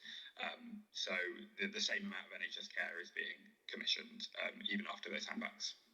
Okay, and my last question is really just to ask, and maybe you've got the information directly to hand. Really quick, please, Toby. Yeah, what work are you doing to ensure that, in terms of equalities, different communities have got access to dental care and are aware of what's available and so on? Absolutely. So I think I'd point to really some of those programs I mentioned. We've got those sort of health inclusion programs focusing on some of those targeted health inclusion groups, like people experiencing homelessness, or 0 to 5s of parents and carers in the most deprived areas. So we've got some of those sort of access sessions really targeting specific groups where we're piloting how effective that is. I think more generally, we're always conscious of our oral health needs assessment, which sets out for the whole of South Yorkshire the sort of sorts of indices of multiple deprivation and other measures that tend to correlate with poorer oral health, and we try to use those measures to target access in the areas where we see those sort of measures showing higher rates of, for example, deprivation. But we are limited in terms of the national contracts, in terms of then, even once we assign that capacity to practices in those areas, patients can travel actually from anywhere in the nation to receive that care. So we do have limits as well in terms of how we're able to target that care, but we do try and focus on that in everything we're doing, and through the flexible commissioning programme that I talked about and through those additional access sessions, we're really explicitly targeting those groups where we can. But I'd refer members to the rapid oral health needs assessment for South Yorkshire that was published in 2022 that talks quite a lot about those oral health inequalities and understanding our evidence base, and we use that a lot to inform our care and our commissioning. Thank you. Thank you. Quick one from Councillor Bannister. Yeah, just a quick one about NHS versus private again. Do we have any statistics on practices which are still taking NHS children but have stopped doing NHS adults? That is something, there are child-only contracts commissioned by some ICBs to explicitly sort of target additional kind of paediatric care. That isn't something that we are doing in South Yorkshire ICB. So in terms of Sheffield and South Yorkshire, there shouldn't be any practices who are doing that. Practices with an NHS contract under their contractual terms can't sort of pick and choose in that way and choose to sort of not provide care to somebody on the basis of age. If they hold a contract to deliver care for adults and children, they should be delivering care for adults and children. Sometimes practices will have capacity for children but not for adults, but that's a slightly different issue in terms of managing their waiting lists. In terms of overall care being delivered, it should be all NHS patients for everybody in South Yorkshire, and that's true for every practice unless they hold a specific child-only contract. There are cases where you think that's happening within South Yorkshire, I'd be quite interested to hear. So if you want to drop me a line, we can take a look into that. I think we actually do have anecdotal evidence of that, but we'll maybe send that on to you at a later date. Yeah, our contract management teams will be happy to take a look if there's and check that everyone's doing what they should be doing. And maybe something we can discuss in the working group. Yeah. Okay, brilliant. Andrew, we're going to let you go. Thank you ever so much. I know you're out of Sheffield today. We can see you're in Croy, according to our webcast, because you're back to front. So have a nice time there. Okay, thanks for attending today. I appreciate it. Thank you all. Thank you. Bye-bye now. We're just noting this report, I think. It's just a note the update, isn't it, this one? Yeah, I'm happy to note the update and remit any further questions to the working group. Councillor Milsom, would it be possible to sort of send some sort of communications, urge them to make sure that someone does come to the working group? That will be happening, yeah. So if the working group wants, there may be discussions that we want to just take amongst ourselves, but yes, as appropriate, yes. Yep, Deborah? Yeah, just to say that Debbie was invited to join the working group as a member of the working group, but she wasn't able to commit to that level of involvement. So it will be a case of inviting them to the discussions when we think, that the agenda means that their input is going to be important. Okay. Right, on to our next item, which is our co-opted member Lucy Davies from Healthwatch is going to present to us about what Healthwatch does and what you hope to contribute on this committee, and hopefully what better use we can make of this collaboration. Thank you. So yes, as Councillor Milsom has described, the purpose of bringing this today was really just to make sure that we are working together in the most effective way that we can. Our roles, I think, are really aligned in terms of wanting to influence and improve services, health services in the city for the people that live here. I'm really mindful that I've been a co-opted member of the committee in its different forms for a few years, but membership of the committee changes, and I think I probably make some assumptions about people's level of knowledge of Healthwatch and how we work, and thought it would just be valuable to ensure that everybody had the kind of broad overview of what we're doing. So I'm going to talk about that, and then I'm going to go on to talk about specifically how we can work together between Healthwatch and Scrutiny. So it's really high level, but you're probably, and you may be aware of lots of this, so I apologise for those of you who already have this information. But there's a Healthwatch in every area, so it's set up in legislation that each local authority has to commission a Healthwatch. But it's important to say that we are independent from the local authority, and also we're independent from the NHS. And despite our name of Healthwatch, we are actually commissioned to play a role across health and social care, and it's an all-age role as well, so adults and children.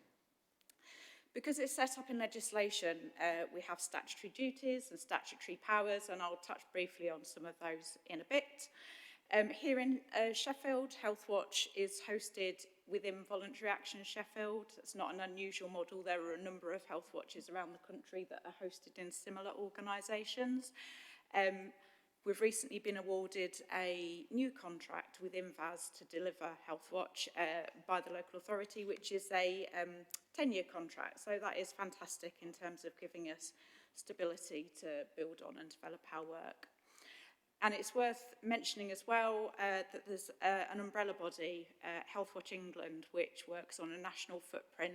Their role is to support the network, so local health watches receive training, information and support from them, but also they're a way of connecting together what we hear in different places across the network and they feed that into policy discussions at a national level. So with government and with NHS England, they take what we're hearing locally and make sure that the voices of people, including what we're hearing here in Sheffield, are influencing those national discussions.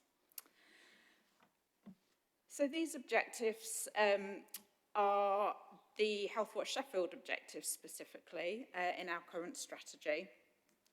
So obviously at the centre of what we're doing, we want to support people in having a say in how services are run to influence the way that our services are designed and delivered. It's worth noting we've also got a specific objective around information and advice, which is something that's set out in our statutory duties actually, but we wanted to be explicit about that as a really valuable strand of our work. So rather than just going out and asking people to tell us about their experiences, we want that to be like a beneficial relationship with people as well, wherever we can help them to navigate health and care services, to be empowered to get better care and understand what they're entitled to access. We'll do that, and that's a really important part of the way that we work. And then our fourth objective, which you can see, is really about our role in, our sort of critical FREM role in influencing a stronger culture of involvement in the city. So we spend a lot of time sort of asking questions about how NHS bodies and the local authority might involve people in the plans that they make. We bring challenge, but also we bring support. So we sort of try and work together collaboratively with those bodies to really focus and improve the way that we're involving people. We can't do all the involvement work, clearly. We're a small organisation. So we need to ensure that that way of working is embedded within all the work that happens in the city. So just in practical terms, like what does that look like? So as I say, we're a small team. We've got 6 staff delivering the service. This number of volunteers has changed actually because we've just increased our volunteer numbers quite a bit. So we're now nearly 30 volunteers working actively with us. I've mentioned that we're based within Voluntary Action Sheffield. They hold the contract, but I think it's kind of important to note that's not just a kind of sort of convenient or just a sort of contractual sort of convenience. It's really about an important collaborative partnership approach that we take to our work, and being based in a voluntary sector focused organisation gives us lots of opportunity to link in with work that's happening across the voluntary sector, and there are networks that are hosted within VAS that we're able to connect with to try and ensure that we're maximising our reach, but also our ensuring that our focus really is put into the right places. And then finally, we work together with the other Healthwatch across South Yorkshire, and it won't surprise you to hear that we do more of that since the changes to the ICB footprint out of the necessity really to ensure that we're working together to influence the way that the ICB work. I meant to say on the previous slide in relation to our objectives, we actually also have an overarching principle of our work, which is that we allocate more of our resource and our time and our capacity to focusing on areas and communities where people are experiencing poorer health outcomes. So that's a really important sort of factor in us planning our work and allocating our kind of time and resource. We're thinking about geographical areas of our city that are experiencing poorer health outcomes, but also particular communities, people with learning disabilities, some racially minoritised communities who may have barriers to getting the care that they need and maybe getting a less good service from those services. So I've put a slide in with our statutory duties. I'm absolutely not going to read all of these. They're very wordy, but I thought you might want to see them for reference. They are all really centred around the need to hear from and involve people in the way that local health services are designed and delivered. And as I mentioned earlier, there's also a strand in there around information and advice. So that is one of our statutory duties. And just to say explicitly sort of how we focus on that, we made a decision a couple of years ago to have like a dedicated role and a person that was both our frontline in terms of responding to phone calls and email inquiries, but also is able to work much more proactively. So rather than sitting back and waiting for people to get in touch with us because they want information and advice, we're getting out to different community settings to take that information to them, and in some cases we're able to work with them to tailor information resources that meet their particular needs. So we're doing it in that way too. If we can move on to the next slide. So particularly in relation to scrutiny, I've picked out the kind of wording in the legislation or the guidance about how Healthwatch works with scrutiny, because it is sort of specified within there that there should be a relationship with our local Health Scrutiny Committee. It does look very different in every area, so not every scrutiny committee will have co-opted a member of Healthwatch on. It may just be that they come along to some meetings or connect in different ways or on different issues. But the wording is what I've put here. It's really that we may identify issues of concern and that we can refer those through to scrutiny if there are things that we think of significant importance for people within Sheffield. I think how we've been working here with me as a co-opted member means that we've rarely used this sort of power of referral, if you like, because we're working on an ongoing basis to feed in the insights that we've got. And as a co-opted member of the committee, I have sort of other routes to sort of feed into work planning. But it's worth noting that it is there, and a sort of expectation that the two, that Healthwatch does work with scrutiny in a constructive way. So I've sort of done a couple of slides just to help us think really, and they're just sort of prompts for us to think, and I'll welcome your views and input and any sort of thoughts about how we can absolutely make the most of the relationship that we have. As I say, the key aim really is to make the most of the opportunities we have to influence and improve services. So the first slide here is about kind of how we can work to support you as a committee. And I've given a few ideas. So we can regularly share what we've been hearing briefings. So I shared, there's one in the pack, an example of those. It's this briefing here. So we publish this every 2 months. This is very much our kind of snapshot of what we're hearing. It's where we haven't done a particularly designed bit of work to go out and do a deep dive into a topic. It's about where we've been out and about in different community settings, where people have come to us and spoken to us, and all the different day-to-day bits of information that we get are themed and put into this briefing. So I think we should probably be sharing those regularly with all the committee members so that you have sight of those. And similarly, when we're agenda setting for the committee, I would hope that we could be mindful of the contents of these briefings, but also where we've done particular deep dives into certain topics. So as well as these just sort of snapshot of what we've been hearing reports, we also do focus bits of work on particular topics. So I shared with you in advance of this meeting the bit of work that we did around end-of-life care. We've just published a report on long COVID, and I know that's a subject that we're coming back to as a committee sort of later on. And those deep dive topics we do in a much more planned way. So as Louise referred to with the end of life care, we design them in a way that really focuses on the question of, are we going to reach and connect and hear from the right people and different people? I won't say we always get that 100% right, because it can be really challenging sometimes to design a piece of work that does that in every way that you'd like to. So there will always be some gaps, and we acknowledge that. But for example, with the end of life care, we did the online survey, but then very carefully and in a targeted way went out into different community settings to make sure that the one-to-one conversations we had were connecting with a much wider range of people.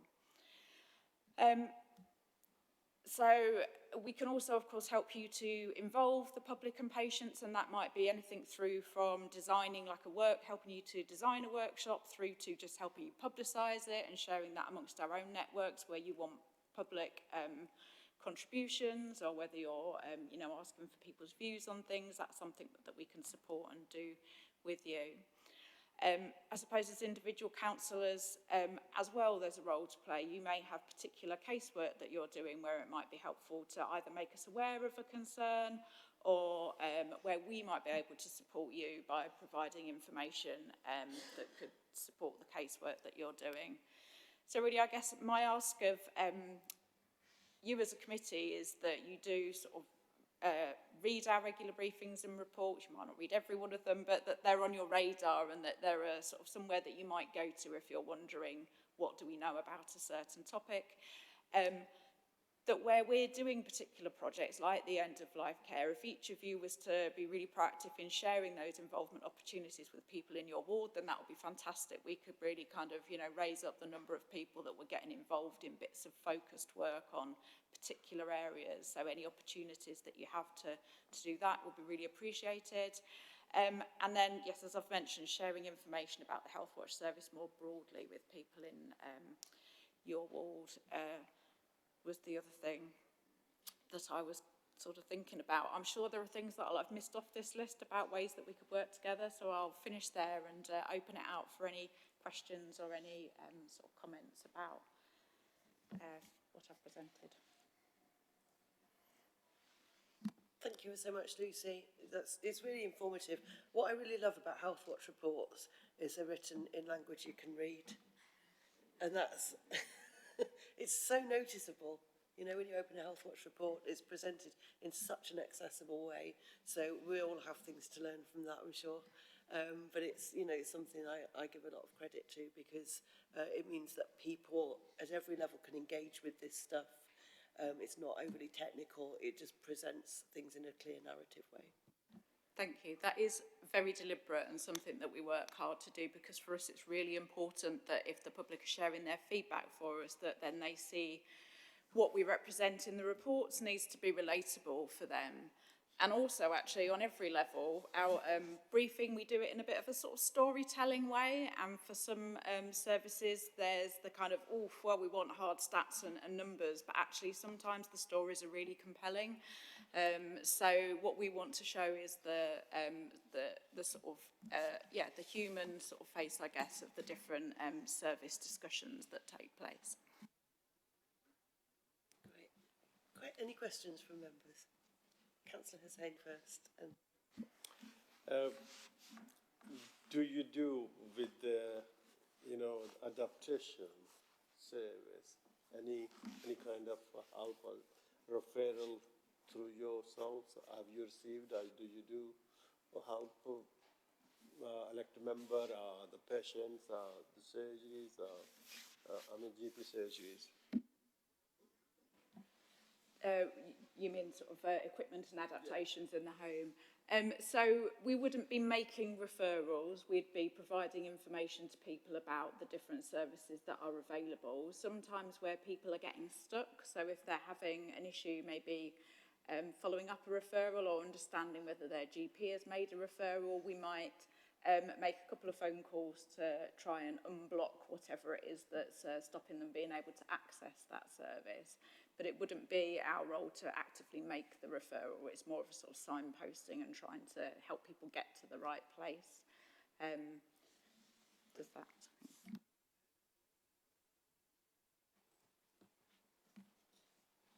Councillor Ayris. Yeah, I've always considered that Healthwatch an invaluable service for scrutiny. My question you answered in the last slide, which was, what can we do to support Healthwatch? I just wondered to what extent that you're linking with the local area committees structure.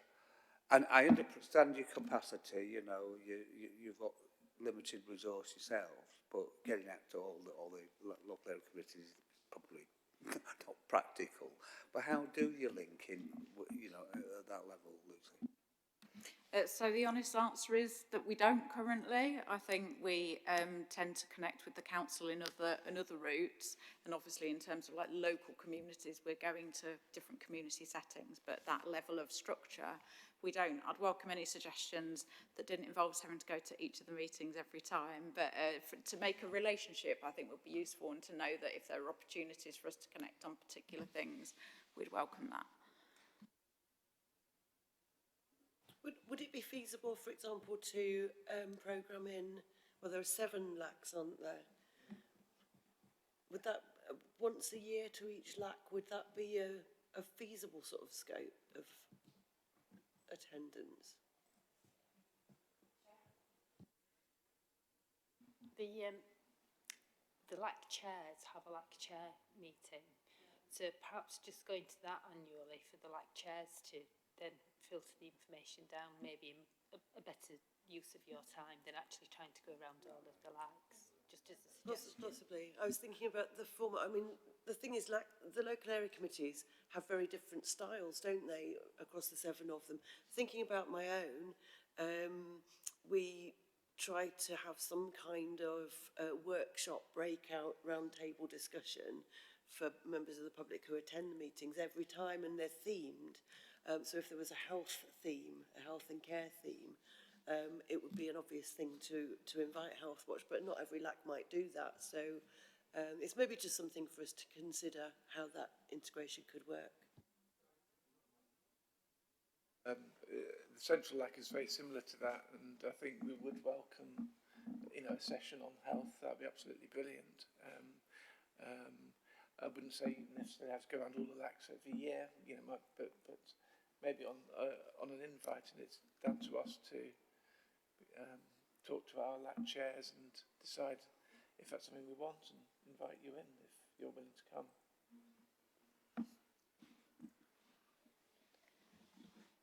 Thank you. Yeah, I think we'd absolutely be happy to explore that. I think if we can be kind of clear about the expectations or how we can bring value to those different discussions would be a really important thing to consider, and whether there are particular topics or themes we want to focus on within health being the enormous topic that it is, and social care.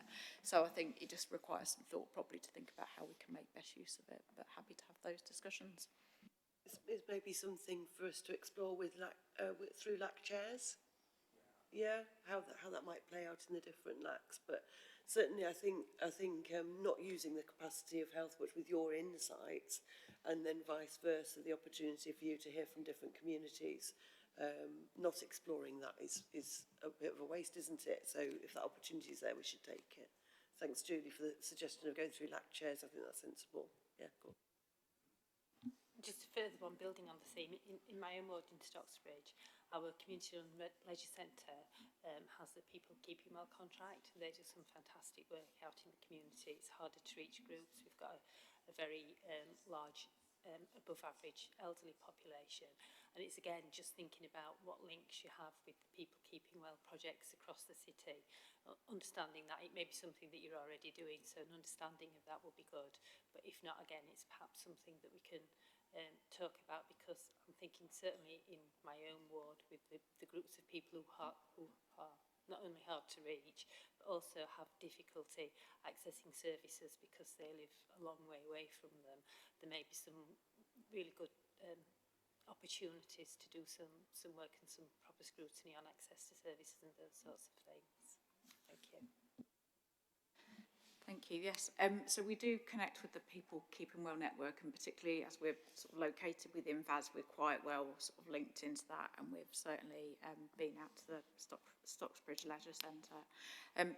There's always more that we can do. I think if there are particular kind of concerns that you have about your area, then it's really helpful if you proactively flag them with us so that we can put them on the radar and then factor that into our work plan, because as you can well imagine, there are so many places that we can be in any time. So we have to, but the more information that we have to inform our decision making is really good. Thank you.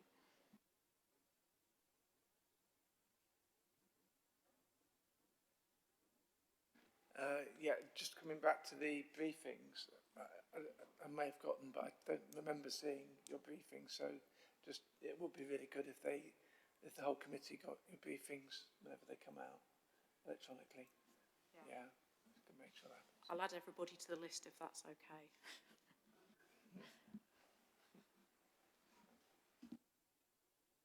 Can I quickly ask how you determine your work programme? And are there kind of, you know, with the information that comes in ad hoc to you, so rather than you going out to do a piece of work, when people send in information to Healthwatch, often complaints, I guess, ad hoc, is there some kind of trigger system that would spot a kind of emerging theme in the remarks that people are making? So have you ever undertaken a study, for example, because of the public approaching you with a sort of theme of complaints? So we have a decision-making policy which is available on our website if you're already sort of interested in the kind of nuts and bolts of what we factor in when we're looking at how to plan our work. And obviously at the sort of centre of that is about what are we hearing from the public, and then we consider other factors such as, are there other people already working on this issue? Are we best placed to sort of do it? What are the opportunities for impact? And all of those sort of different things that you might expect. We work to a sort of 2-year work plan because we actually do quite a big engagement exercise to talk to people about what they would like to see us focus on. And we found that if we do it on a sort of 1-year cycle, we spend like a quarter of the year asking people what we should focus on, and then kind of don't have enough time to really get stuck into the priorities that they raise with us. So for that reason, we work to a 2-year plan. But we do try and leave space in that to be responsive to things that might come in that we're not cited on. Obviously, within the course of 2 years, clearly things will change and things will emerge. So we do our best to be responsive with that. Often we might do that in a kind of, sometimes in a less visible way. So for example, an example would be through our community outreach, we were hearing a lot of concerns related to the experiences of refugees and asylum seekers. And so we've picked those up through sort of various different channels and sort of tried to raise the profile of those concerns in different ways. So sometimes there might not be a kind of big chunky report in the way that there is about end-of-life care.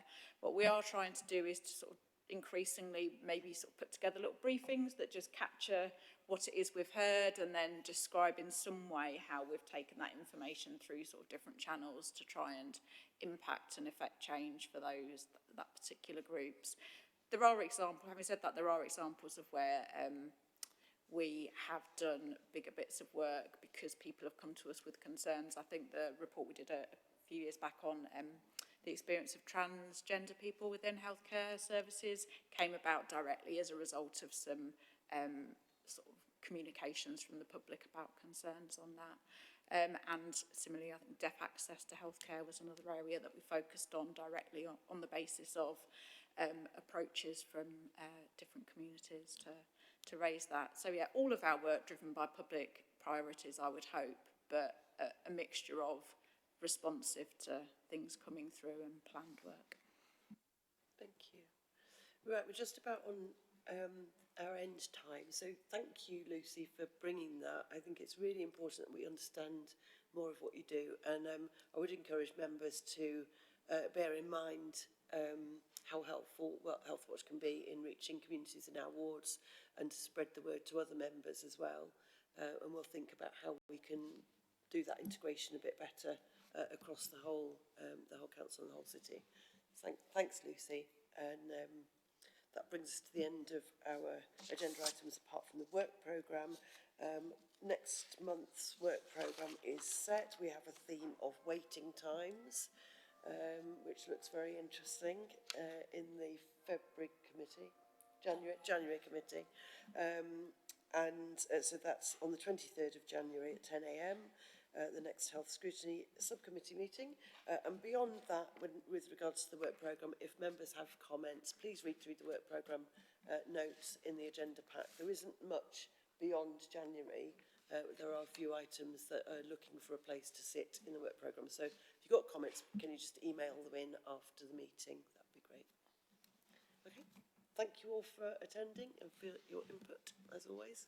See you next time.